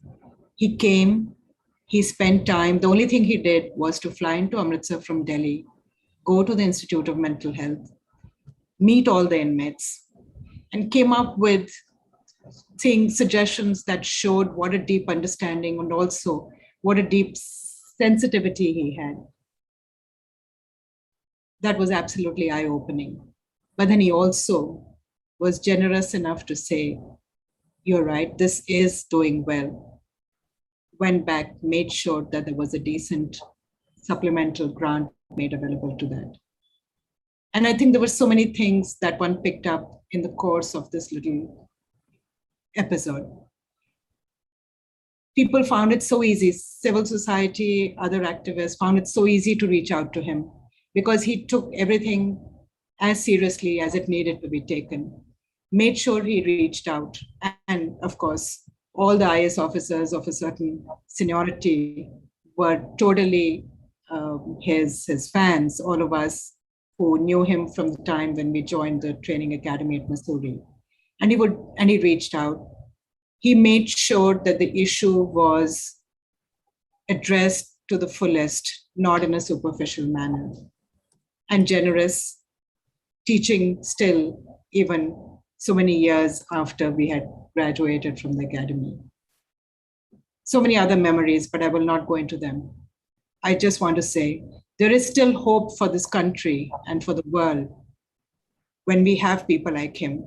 But even more important, there is hope when there are so many people like those who've joined in today, spontaneously, admiring him for those very qualities and seeking to emulate them. And I think what will live on is what will continue to give us hope. And I'm very hopeful for this country, especially after listening to all of you and realizing how much premium so many decent people place on decency, on integrity, and all the other qualities that he embodied. Thank you, Mr. Desiraju. Thank you. Thanks very much. I too, I'm moderating, so I won't give my own tribute, but I was also privileged to have him on the faculty when I joined Missouri, and he left a lasting impact on my life. And I was reading many comments. You spoke about this, so but I'd read one. Atul Bagai says, it breaks my heart to see my teacher, mentor, friend, philosopher, and guide with an end date under his name. So gentle yet so strong, so soft-spoken yet so powerful with his words, so erudite and yet so curious, so serious and yet with the wackiest sense of humor, so calm and yet so full of energy, so simple and yet with such exquisite taste in and love for art, books, music. I think just the spirit of all of us who within the civil service who passed through with Keshav, I think he summarizes it very well. I next call upon again a dear friend, psychiatrist Sumitra Pathare, who is a psychiatrist, deeply socially committed, and he became a very close friend and colleague, comrade in arms with Sumitra. Hi, thanks, Harsh. I mean, I'm not going to say anything more about Keshav's personal and professional qualities. I think lots of people have said a lot. I also think that we should be, Keshav would want us to be cheerful today rather than feeling sad and sorry. So, this should be more of a wake rather than a remembrance. And so in that spirit, I'm just going to talk about some things which matter to me personally and which made sense to me personally. The first thing is that I'm sure Keshav would be very embarrassed with all this fuss. But also knowing him, he would also be very chuffed. He liked to be fussed over, okay? Let's face it, while he would make a fuss about it, he liked to be fussed over. The second thing is, if I had said he had to attend this function, uh, and it's going to be for 2 hours, his immediate response would be, "Are you mad? Haven't I got better things to do?" And he probably would have not attended. Or if he had, I can tell you within half an hour, he would be kind of saying, "Can I leave now? Can I leave now? Can I please go?" And that's how it would be. And some of the things that I've been in meetings with him, and one of the embarrassing things, and I can imagine him doing that just now, and me looking at my phone, is when we are in a meeting, he would be sending these messages. We're both sitting in a meeting, and he would be sending these messages, often hilarious, frequently commenting on the speakers, and I mean, sometimes quite unspeakable stuff. And I remember being in a meeting where I had to actually get up and walk out from there and go to the toilet because I couldn't stop laughing. I mean, he had this thing about doing these things, and it was great fun to have him around. I think that's what I would want people to remember him, that he was great fun to be around. I mean, he was serious and all of that stuff, but he was also great fun. I was working with him on the mental health care bill, and I remember he once one December in 11 or 12 or whenever that was, I complained very bitterly that I was put up in some place by the ministry and it was bitterly cold and I was frozen to death. And I said, "That's how your government treats people who do any work for them." And the next time onwards, he just said, the next time I said, "There's no accommodation for me." Narayan was his secretary then, and Narayan said, "Ah, ho gaya, aap aa jao." And what it turned out was that Keshav had arranged for me to stay with him. And then subsequently, every visit to Delhi, Keshav, I stayed with Keshav because that's what Keshav insisted. And even better still, he would insist on driving me and dropping me off at the airport because he said, "Oh, I get a chance to talk to you for so long." And so we would have this funny situation where we would work in his office. I would go and have dinner, and then he would drop me off at the airport. And many of you know Pravesh. Anyone who knows Keshav would know Pravesh very well. And Pravesh, Pravesh would have a litany of complaints to hand over to me when I went in there, because Keshav would go off to his room and then to change, and then I would sit with Pravesh in the kitchen, and Pravesh would say, "साहब ने अभी वो test नहीं किया है, साहब की दवाई खत्म हो गई है, साहब को आप बोलो ये करने को." And for I don't think he cottoned on to it for a long time, until one day he just stopped me in between when I was asking him about his blood test, and he said, in his way, "Okay, Pravesh," kind of shouted out to Pravesh, who came out of the kitchen, "Ha, sab." And he said, "Saab ko kisne bataya ye sab?" And so he very soon knew that Pravesh was kind of, basically telling tales to me about his medicines, about him not doing X, Y, Z. I mean, these were the kind of memories I'm going to remember him for. All of the work we did, everyone talks about it all the time. I have memories of wandering around the streets of Pune in about 2014 looking for a cell phone because he wanted to buy a cell phone. And he didn't know what he wanted, but he knew he wanted a good phone. And we spent hours trying to get a good phone. Or going with him in Chennai. He had just retired and moved to Chennai, going with him there to do some test drives of cars. And he was just he was just so finicky about everything there. And I had to kind of tell him to just, "Oh, come on, stop being fussy and let's just get on with it." But it was great fun. I enjoyed it. I'll remember it as fun. I can still kind of imagine him calling up, and because we did speak a lot, calling up and saying, "Babu, what are you up to?" And that's usually how the conversation started off. I'll miss those phone calls, to be honest. Really miss those phone calls. And we used to have some funny jokes around. And one of them was, I would say that I'm going to beat you. There's one thing in life I'm going to beat you to, which is I'm going to go up before you do. Because I have lots of health problems. And you'd say, yeah, he liked his joint secretaries going ahead of him and getting things sorted out. So please go ahead and do that. Just ensure that I can call you so that I know everything is sorted out. And we had these kind of funny jokes. It's funny to be saying all of this just now, but that's the kind of conversations I had with him. Uh, I only knew him for 10 years, but it always felt like I knew him for many, many, many years. I'm going to stop here because I could just go on ranting on about many of these kind of episodes and stories, but I'm sure we'll all remember him well. Let's all be cheerful. Let's all be happy. And that's how Keshav would want us to be: happy, cheerful, and smiling, and not to be sad because we are remembering him.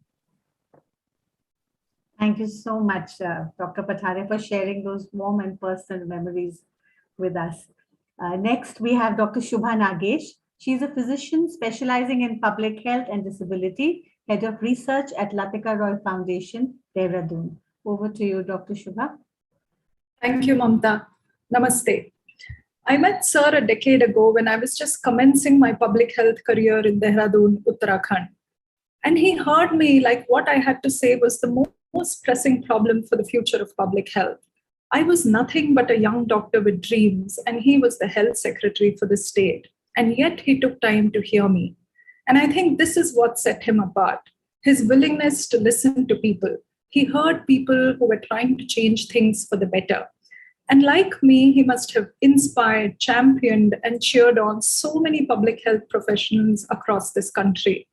I wish I could have met him again to tell him that because of you, sir, I did not give up. As someone embracing a unique career path that sought to blend childhood disability and public health, at that crucial time, I needed public health heroes. And in him, I found one. Because he made me believe that positive change is possible. He made me believe in the power of perseverance. And very importantly, he allowed me to have faith in the public health system, in primary healthcare, and in community health. And he made each one of us believe that there was a future for India's public health system. He embodied this faith and in this belief. And I think that in itself was so huge. As he spoke of health and how it should be provided, I also thought he emitted radiance. Yes, his charm and his intelligence was for everyone to admire. But what stood out for me really was his generosity with the younger generation, his willingness to listen to us, and also his downright humility. A true public health leader, he was enormously important for his role in so many movements which changed the landscape for people in Uttarakhand, whether it was the mental health movement, the 108 ambulance services, the disability movement, schooling, health systems, and so much more. I will remember Sir for being brilliant in his craft, for his phenomenal memory, for his humor for all occasions, for his interest in music, for his love for the younger generation, for being straight-talking yet compassionate, for being altruistic yet pragmatic. He spoke fluent Kannada, my mother tongue. He loved Carnatic music, and he wrote an excellent book on MS Subbulakshmi, all things close to my heart. At the end of one of our meetings at India International Center in Delhi, he insisted that Joe and I try the chocolate eclairs. They are to die for, he had told us. And it remains one of my most delicious chocolate eclair memories to date. As a generation of the 80s and the 90s, we are very fortunate to have had public health champions like Keshav Desiraju. Thank you, sir, for everything you did to make so many of us in public health what we are today. Namaste.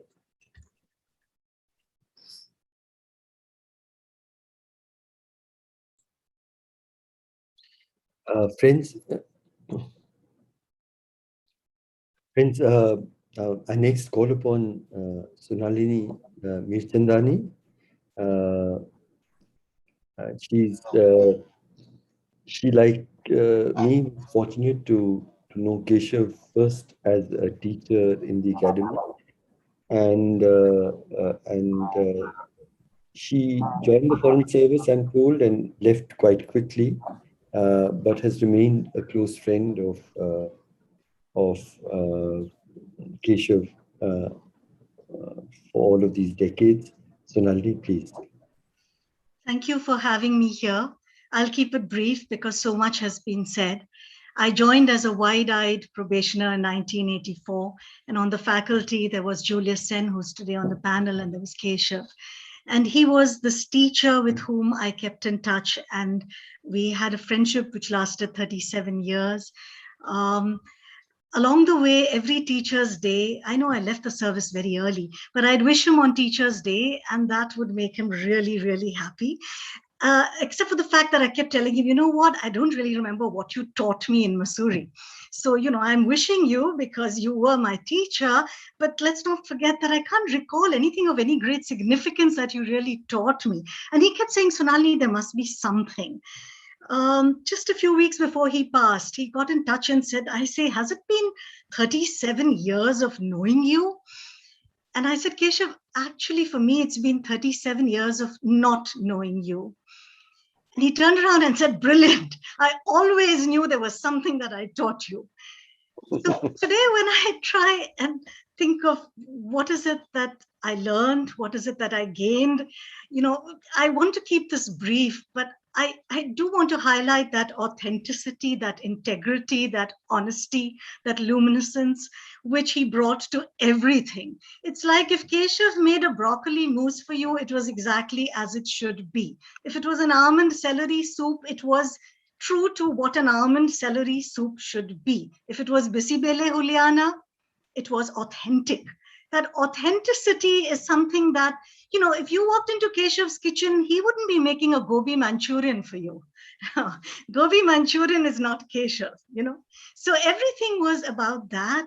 And I'll keep this short. 2 years ago, less than 2 years ago, when my mother passed on, he sent me a letter that said, it's funny, Sonalini, but you're going to think of her every single day for the rest of your life.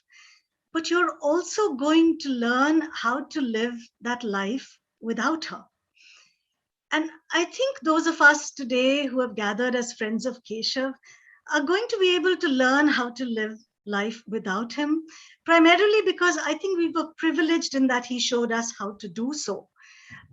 In 2014, when there was all this media blitzkrieg and all this stuff about the transfer, and every night on TV channels and every morning in the papers, there was all of this going on. And I asked him how he was doing. And he said, Sonalini, everything around is just noise. I focus on the quiet within. Today, I think I'd like to focus on the quiet within. And I'd like to thank him for having come into our lives and for having shared that stillness with us and for having taught us how to focus on the quiet within. Thank you, Keshav. Thank you, all of you, for having me here today. Thank you. Thank you so much, Ms. Meerchandani. I now call upon someone else who's known Mr. Keshav Desiraju for very long, Poonam Mutreja, who is the Director of Population Foundation of India. Over to you, Poonam. Thank you, and thank you for having me here. Keshav was first Shiv's friend and soon became a close family friend, though he didn't stop gossiping in Tamil with Shiv, a language which I and our kids didn't understand. Friendship with Keshav was an intellectual treat, and Friendship with Keshav was an absolute intellectual treat. And he was like an encyclopedia for our young kids who held on to every word Keshav spoke. They never went and hid in their bedrooms, which happened when other guests came. When Keshav was there, they were all around. And Keshav was, he knew so much about so many things and so much about so many people. It was quite amazing, but there were lots of evenings which were and days that were just full of laughter and joy. For the first and then for the last 5 years, Keshav seamlessly took over the role of being my boss as the chairperson of PFI's governing council. This incidentally was Justice Leela Seth's last act of public service, where she, just a couple of weeks before she died, she came to our office to convince Keshav to accept to be the chair. But Keshav never accepted to be my boss. He kept saying, nobody can boss you, nobody can boss you. But what he meant was that he didn't boss anybody. He supported, he respected, he enlightened, and he emboldened me. I wish I was one of the probationers, which many of you had the privilege of having him teach you early in life. He came into my life too late and went away too early, my professional life. Keshav, but clearly drew the line, straight and clear line between being a friend and being a colleague.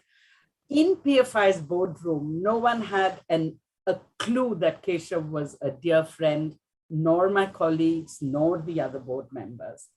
Much has been said about Keshav's achievements, but I do want to add one more.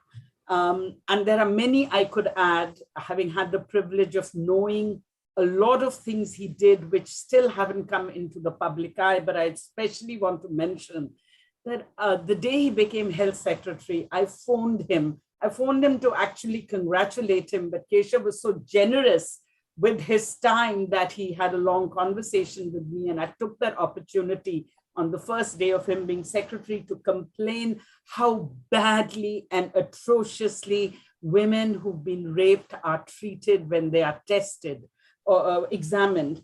And within a week, I found that Keshav had set up a committee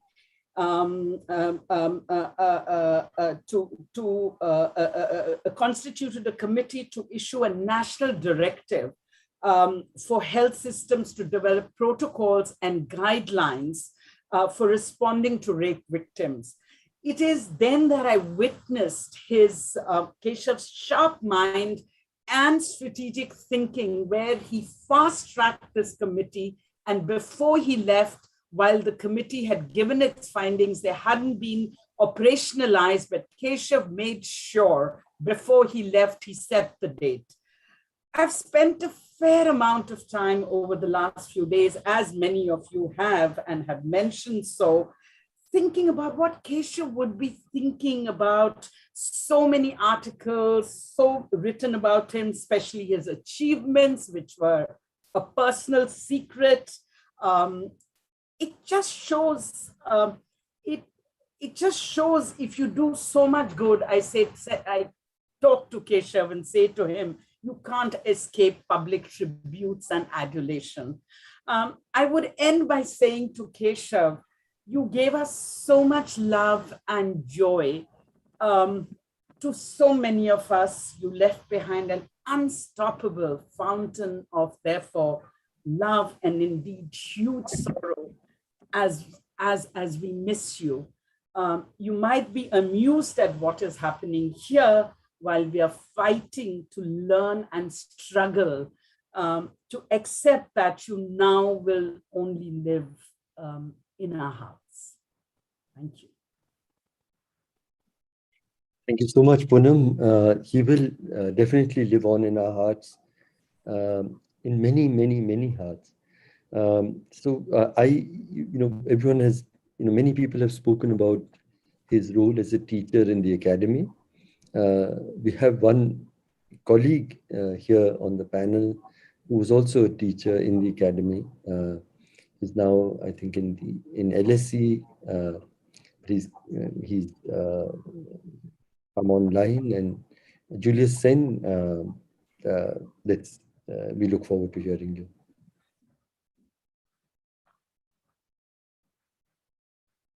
Thank you, Harsh.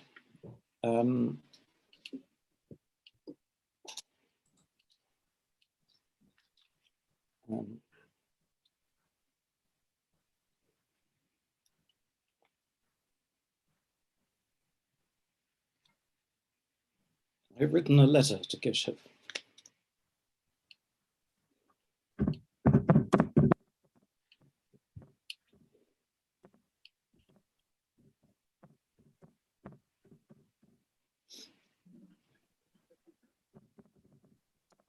Dear Keshav, you were the kid brother we couldn't save.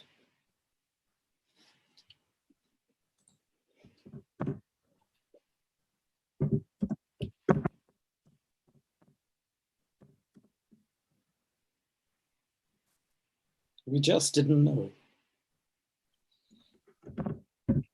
I have now had a few days to sit and think about what remained unsaid between us,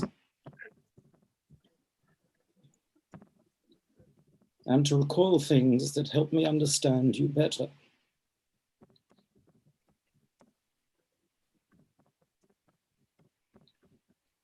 Recently, you seemed so happy and relaxed, and you had found fulfillment in Carnatic music and the mental health agenda. Together with your vast and varied networks of friends and family, you know you are now at your best and most productive. I was going to say peak, but that implies a decline is coming. And if anything, there is much, much more to come. How far you have traveled. When we first met in 1984, just before Mrs. Gandhi's assassination and the dreadful Sikh riots, you seemed a little lost, serious, and almost solitary. Not at all shy, but watchful and reserved.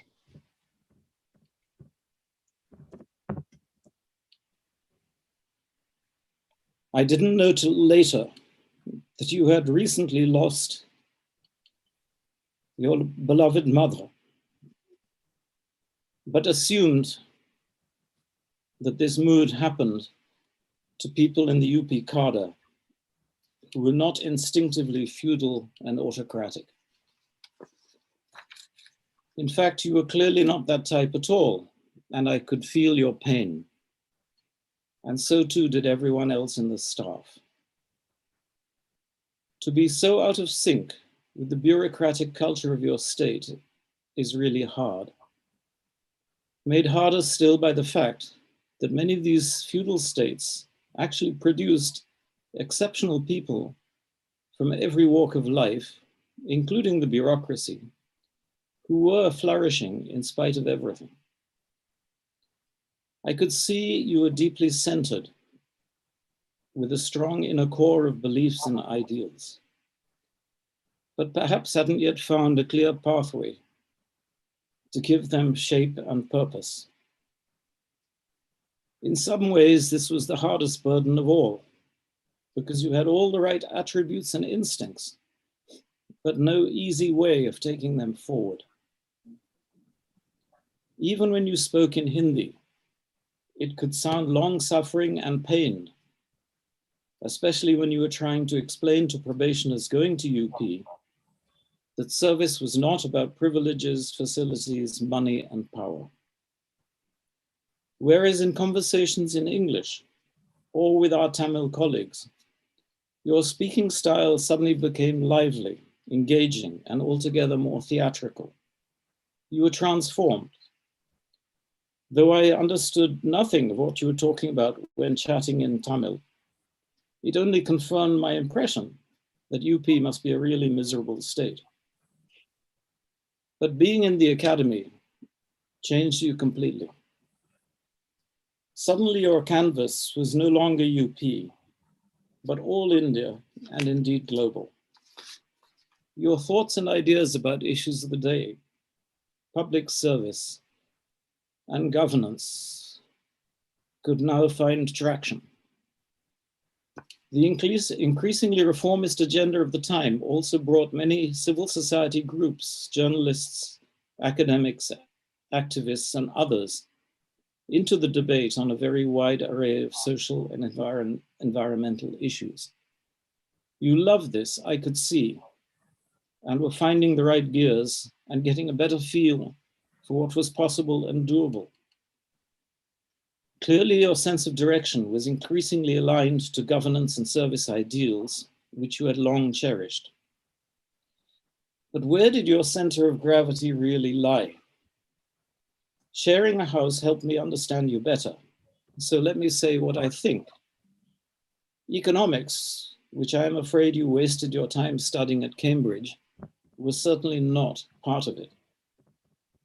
I could, of course, see that Carnatic music was your solace, refuge, and inspiration, even as I thought it quite melancholy. But I could also see that you drew on ancient and modern philosophical precepts and ideas that made you traditional and modern at the same time, and in the best way. Your respect for all traditions and your humanist outlook were an oddly compelling combination, but no less powerful for this. Your interest in literature and high culture suggested a more traditionalist foundation to your personality, but this was also accompanied by quite radical ideas on the meaning of service that we, of course, saw play out in the mental health sphere in particular. I could also see from your handwriting that you had a calm, assured, and artistic core, even as you often shrank from putting yourself forward or asserting your views in other contexts. Being in the faculty meant that everyone thought that when we met in the evenings, our discussions would be high-minded, and purposeful. Nothing could be further from the truth. Riotous evenings with Sundara Nira generated the most pungent and colorful discussions, especially when Lakshmi was also in town. You were generally pretty quiet on those boisterous and well-oiled evenings, but even as you sat quietly absorbing the nonsense around you, you were enjoying it hugely and chuckling along, adding the odd juicy and gossipy remark. Only Arudra, who had little understanding of the profound connection between seniority, wisdom, and competence, seemed to enjoy staying by your side as your silent and admiring fan, the first of many. Other faculty members also contributed enormously to unlocking your potential. How often we would enjoy the warmth and generosity of our colleagues and their families, who encouraged us to think big and expanded our understanding of issues. I somehow feel that validated a lot of what you felt inwardly and gave you the confidence to act more purposefully, as others on the faculty and from the wider NGO world and policy community also shared their thoughts with you. Probationers could also see, some of them at least, that you were not at all typical and needed to be understood better. But more important, understood in the context of the times we lived in, and especially for the virtues and skills that you possessed. They in turn felt that they could trust you with their thoughts and problems, and so began an enduring two-way relationship with several years of our academy intake. Another extraordinary network was born. Even crusty old war horses in the civil service, who had wheeled and dealed their way to the top, recognized something of their own lost goodness in you.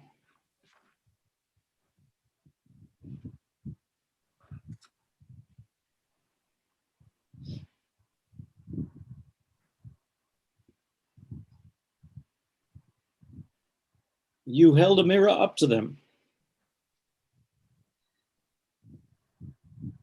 and they wanted to see what was no longer there.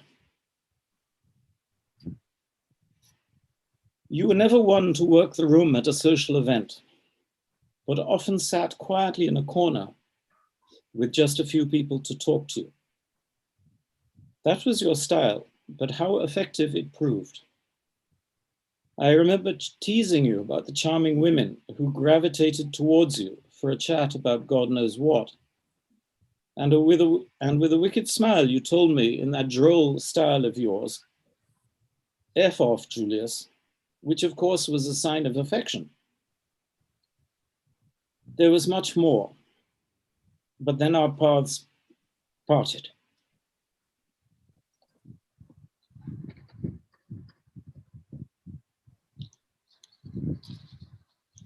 True friendship is surely the ability to reconnect in any situation and at any time. And we were lucky enough to have many moments of these over the years. Last meeting in person in October 2019. By then, I had come to appreciate Carnatic music, as my South Indian wife brought an appreciation of its depth and resonance into our home. Some of these meetings made me laugh because you were invariably dealing with something dreadful that some bureaucrat had done and got away with in spite of your valiant efforts. Your sense of righteous indignation, far from moderating, was becoming sharper.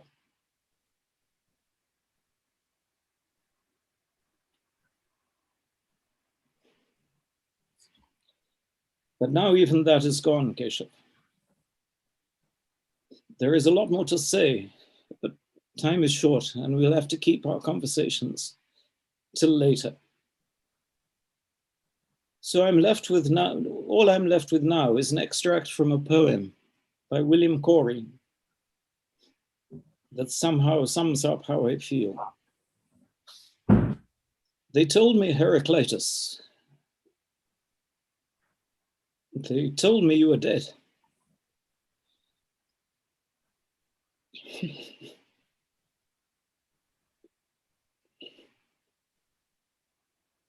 They brought me bitter news to hear and bitter tears to shed. I wept as I remembered how often you and I had tired the sun by talking and sent him down the sky. Thank you.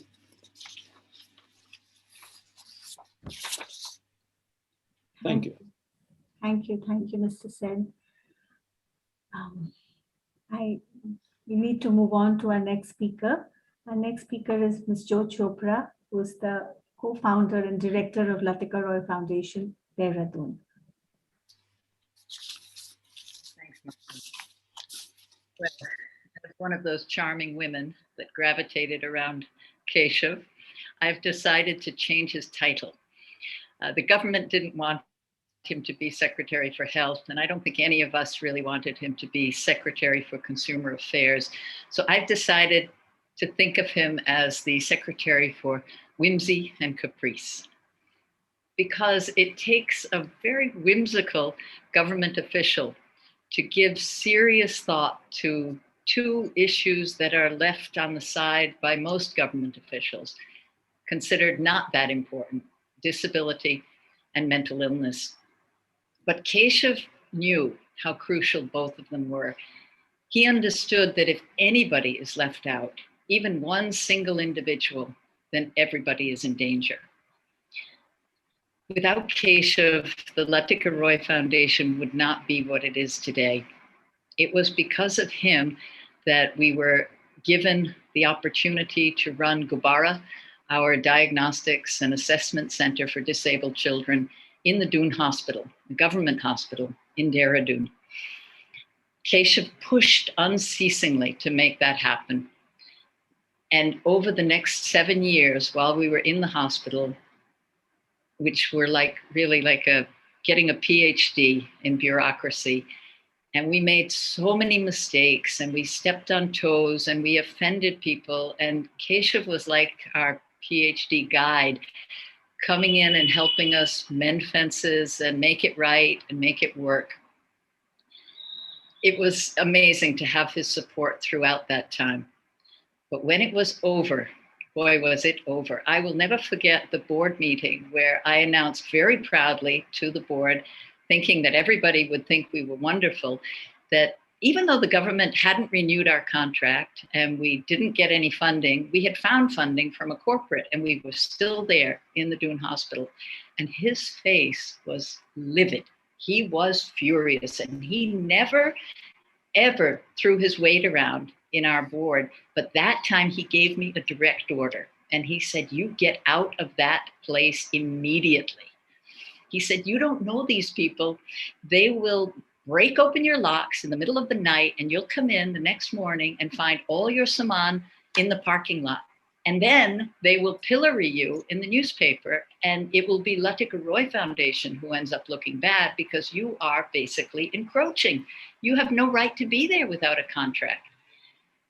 And he said, just leave now on your terms with dignity and live to fight another day. Obviously, we did not hesitate. The next day we were out of there. And little did we know that what he was warning us about was what was going to happen to him. Like the video that Vandana showed us said, these are dark times for the country. And I can't help but feel that with Keshav's loss, we have lost an essential voice of reason and sanity and whimsy. But the institutions that he helped shape, even if they're weakened, the laws that he helped pass, even if they're not being implemented, those remain. And it was Keshav that gave us at the Latika Roy Foundation the faith to keep doing what we do, to put our faith and our effort and our work into the things that endure: justice, dignity, human rights, democracy, human kindness, and whimsy. Thank you, Keshav. You did so much for all of us, for the entire country, and you left this world a better place. I love you, and I'll never forget you.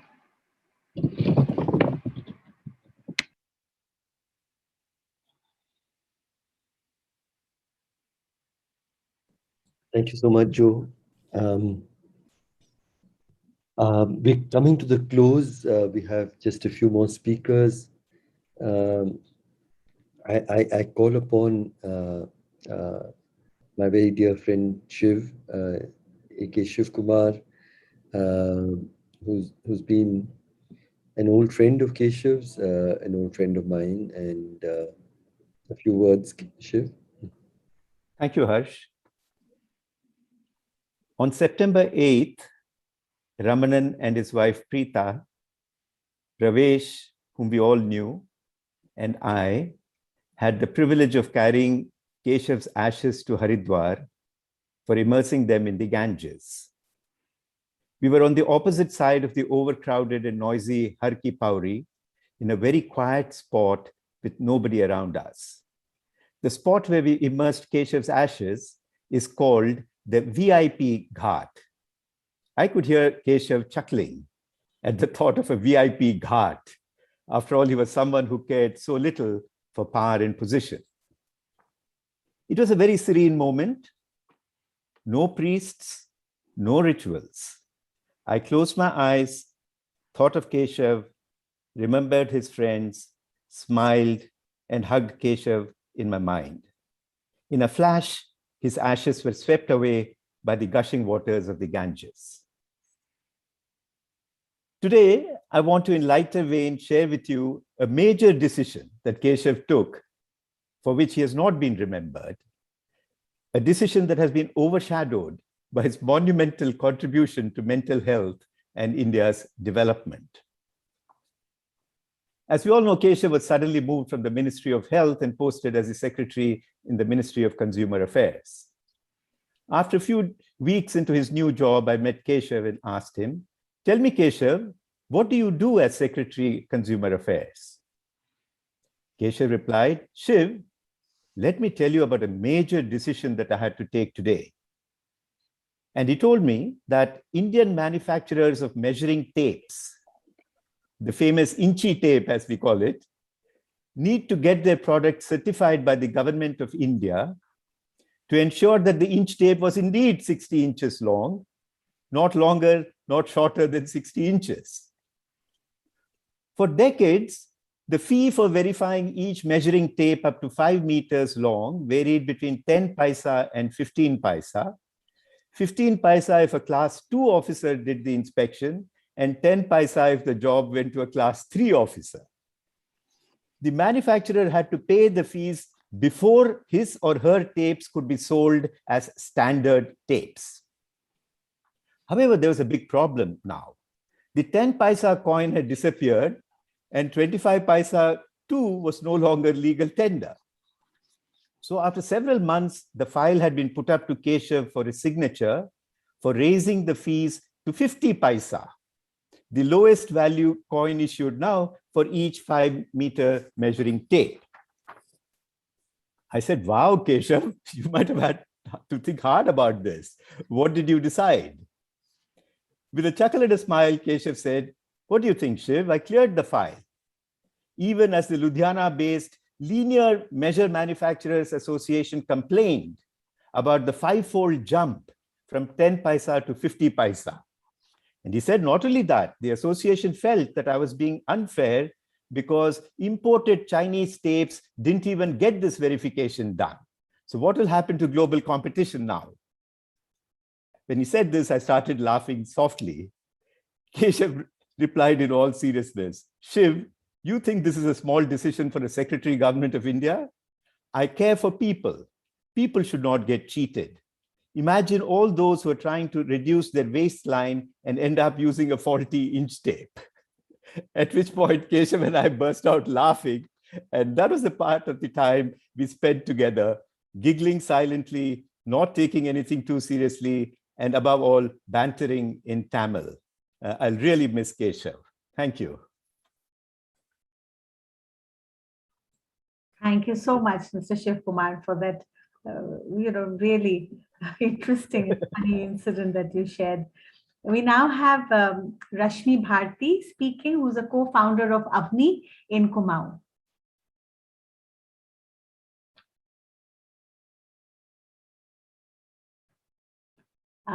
You need to unmute yourself, Rashmi. You're muted. Yes, thank you. I met Keshav ji in 1999 while he was with UNDP with a reference from Bankarji and Arunaji. We had established base in Uttarakhand as the Kumaon chapter of SWRC Tilonia in 96 and were in the process of establishing Avni. Keshav ji's knowledge and understanding of issues related to Uttarakhand helped build the foundations of our work. Keshav ji became our mentor and was one of the founding board members of Avni for 13 years. That he agreed to be on our board of a fledgling organization was quite amazing for us. And he was the chair of our board for 4 years. He contributed to the direction and growth of Avni with his quiet wisdom and humor.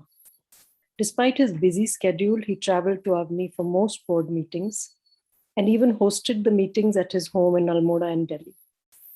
When he was the health secretary in Delhi, during the meetings, he would take direct feedback about the implementation of the health schemes in end of the road villages, especially the ASHA program and the 108 facility. His presence always brought a sense of fun and lightness to administrative matters in the board meetings. He was matter of fact, gentle, and critical when needed. His unconditional support for our vision gave us a lot of strength. We were in awe of this remarkable bureaucrat who was so down to earth and humble. His commitment to social justice and transparency was an inspiration to all of us. His presence and authority that derived from what he was as a bureaucrat shone its light on us as well. His presence on our board reinforced our credibility as an institution. It helped segue our interaction with government officials, both in Uttarakhand and Delhi, especially with our work in clean energy. It was always good to know that we could lean on him for guidance. He continued to be a well-wisher of Avni, always. We were so lucky to have met him and learned from him. We'll miss him, his wisdom, lightness, and humor in all situations. Thank you.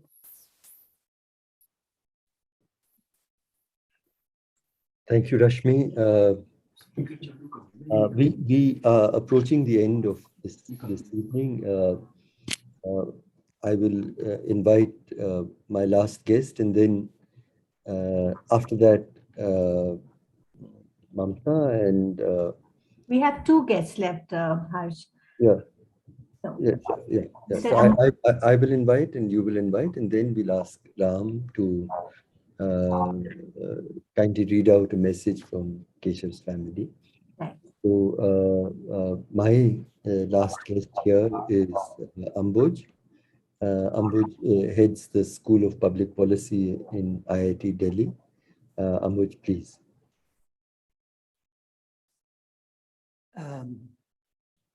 Thank you, Harsh, and thank you for giving me a chance to speak here. I do want to acknowledge that there are many other people who probably would have been equally or more qualified than me to speak about Keshav. I mean, given his incredible, enormous circle of friends. But anyway, I'll say whatever little I can. There have been an endless list of positive attributes about Keshav. And I'm not going to repeat, decent, principled. I can go on and on and on. Modest, funny, charming, so on. I think rather than add further to that list, it really is. I mean, he was an amazing, amazing person. I want to just add a few small personal perspectives. I think that's, for me, probably, given this late hour, makes more sense, just to keep this as brief as possible. So for me personally, I met Keshav in '95, and actually meeting him itself was a funny story. I was actually going to the Kennedy School for a postdoc in public policy, and Vivek Ray's sister, who I knew through, she was married to the brother of a school friend. She asked me if I could help Keshav find his way around Cambridge, Massachusetts, and also integrate into the social circles there. I'd already gone to graduate school there, so I knew the place well. I mean, little did I or Ritu know that of all the people, Keshav needed the least help on the social front. In no time, he had an enormous coterie of friends from the Kennedy School and beyond. I think David is going to probably speak after me, who was one of them. And for me, actually, what was kind of nice was it really became the start of what ended up being a really nice, long friendship. And in fact, not just me, many of my own friends became very, very good friends with Keshav and stayed with him. I mean, this was Keshav. I mean, he just pulled people into his orbit. And I, of course, had the privilege of getting to know many of his friends and colleagues and gain from that. So really, Keshav, I mean, to me, it's a classic side of him, extraordinarily enormous and extraordinary circle of friends. In terms of Keshav's public work, people have talked about a lot of things about him, his work on mental health, other areas, disabilities. He also did an enormous amount of work, his drive against smoking, while he was the Ministry of Health and Family Welfare. But I also want to note that it was during that time, his time in the ministry, that he got the ministry to start focusing on air pollution and health, which is the first time a Ministry of Health in a developing country had taken on the topic of air pollution and bucked the conventional wisdom that air pollution is an environmental issue. Again, classic Keshav, willing to be decisive and bold if he was persuasive of the public benefit and idea. I must also acknowledge that when we were envisioning the School of Public Policy at IIT Delhi, and in fact, even before that, he was one of our sounding boards, and conversations with him surely contributed well to the shaping of the school. And he remained one of our constant cheerleaders and supporters. He was not just a connoisseur of music, literature, art, food, humor, but also people, of course, given his circle of friends, but as people have mentioned, also a deep scholar. When he was at the Kennedy School, he spent enough time in the music section at the Harvard libraries that he was asked if he would be willing to stay on for a year to help organize and strengthen their holdings in Indian classic music. Keshav was tempted, given his love for music and for Cambridge, Mass, but ultimately he turned the offer to come back to India. Of course, as we all know, his passion for music continued unabated. I want to end with one last little story about Keshav. I mean, Soumitra talked about, Keshav and his sense of humor. And I want to relay this one story. This is when he was working at the UNDP office in New Delhi. I walked into his office and he jumped up and pulled up a file and said, check out the introduction to this proposal that started such. Nearby to Hyderabad is the Patancheru place. It is the horrible. And you can imagine his laughter as he relayed this classic opening line. I must say the line, "it is the horrible," became a punchline between us. We always dissolved into laughter at that, and it will remain one of the many endearing, funny memories of Keshav. Keshav, an enormously multifaceted and multi-talented university love person, to whom tributes like this cannot do justice, but only scratch the surface. I already knew what an amazing person Keshav was, but listening to the others this evening has given me an even deeper appreciation of the man. But then that is not a surprise. Like all of you, I will miss Keshav deeply, but feel fortunate to have been able to call someone like him a friend who also was and will always remain an inspiration. Thank you. Thank you. Thank you so much, Mr. Ambud Sagar, for sharing so many endearing memories with us. We now come to the last speaker of the evening, Mr. David Brewal, who's a professor at Berkeley University. Over to you, Mr. David. Thank you very much. I think Keshav would find it amusing that I'm the last speaker today. He always saw me as something of a kid, and rightly so. I met him when I was 18 in that same Kennedy School course that Ambush just mentioned. And he was in a mid-career public policy fellowship on break from the IAS, and we were all crowded into a big classroom at the Harvard Kennedy School, and I happened by great karma and great fortune to sit down next to him. And in the brief remarks before the class began, I asked him where he was from, and he said he was from Chennai. And I said to him, "Oh, is that near Tiruvannamalai?" And he looked at me with that droll, wonderful way he looked at people. He said, "And what do you know about Tiruvannamalai?" And from that point on, we became fast friends. I was a half Indian, half Desi Punjabi kid from a middle-class family in California. I knew nothing of his illustrious lineage. I knew very little of India, except that I was deeply fascinated by everything that had to do with Ramana Maharshi and Tiruvannamalai, and more broadly, Indian culture and art. And Keshav became my portal to this extraordinary world that I would never otherwise have come to know through someone of such who had such depth. At the same time, as everyone has said, Keshav had this extraordinarily egalitarian quality. He loved meeting everybody from all walks of life. And I do think that his time in the United States, he loved the fact that he was so anonymous. He was just one more guy walking around. The Americans tend to achieve egalitarianism by forgetting history. So we're all the same because we don't know who we are. Keshav was able to both treat everyone equally and know who he was in a deep sense. He combined both a deep historical situatedness with an egalitarianism. I've never met anyone like that. And I think it's one of the reasons it was so affecting to get to know him.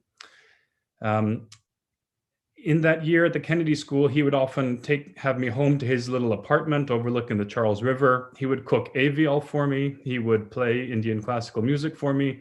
It was like he was trying to save something of my half-Desi soul that had otherwise gotten mired in the California suburbs. And I'm eternally grateful to him for that. I last met him with my family. He got to know my daughter when she was 2, just to the end of his life, in January 2020. By that point, just before lockdown, he'd spent 4 or so times with my family in Tiruvannamalai.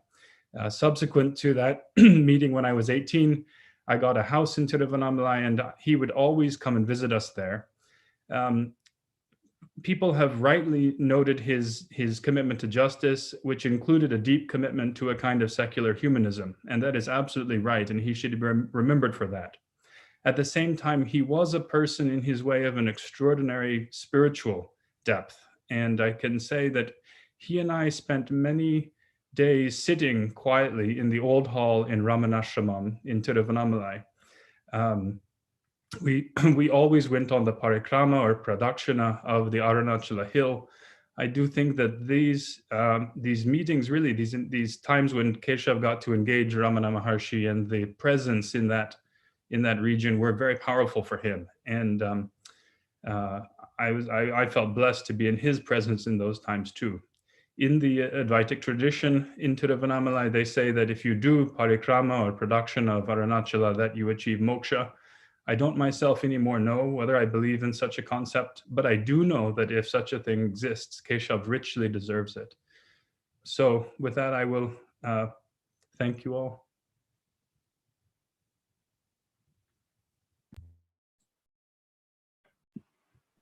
Thank you so much, David. We learned, I learned something about Keshav that I didn't know. The spiritual part that built on his commitment to secular egalitarianism. I'm grateful to all of you and Mamta. Sorry, may I interrupt for a minute? Mr. Gopabandhu Patnaik is in the audience. If we can unmute him, he was a part of the speakers list. Could we ask him to speak too? Hi, I have moved to panelist list. Okay. And sir will be able to speak now. I'll just introduce Mr. Gopabandhu Patnaik, who's an IS officer of the UP cadre and was a close friend of Keshav's. So if you could speak, sir. Thank you.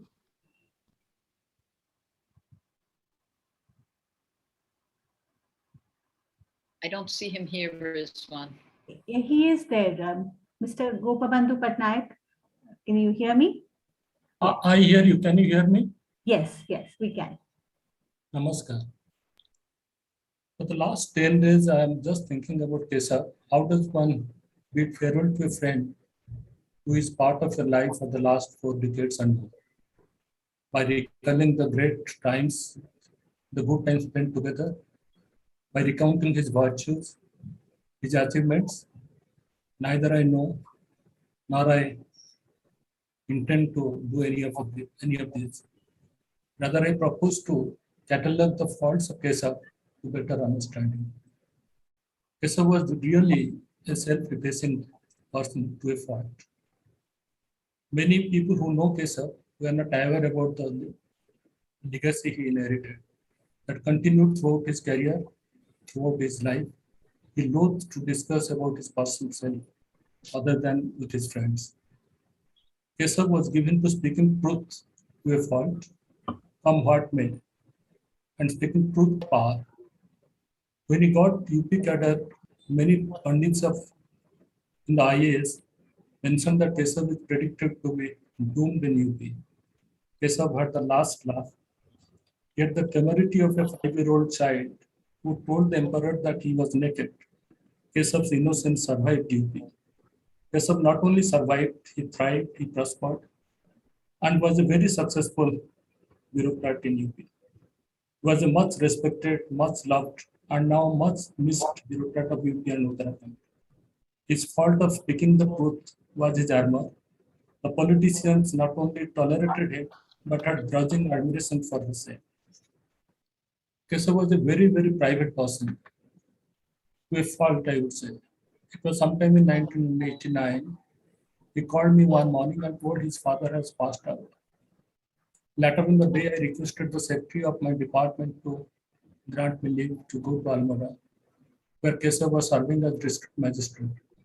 I told him the reason. He was taken aback. He had spoken to Keshav 1 hour back and had a long discussion on some official matter, but Keshav did not tell him anything about his father's demise. He didn't want to make it public his personal tragedy. That was Keshav.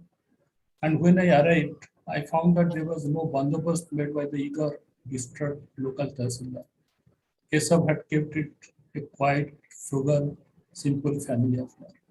I know if Keshav is listening to me, he would have a chuckle about my description about the Tahsildar's role in that case.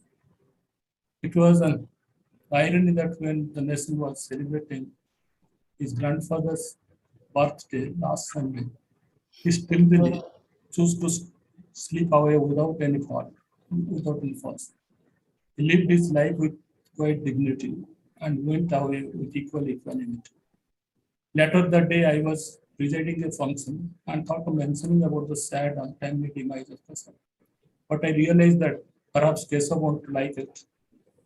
It will have made him greatly embarrassed.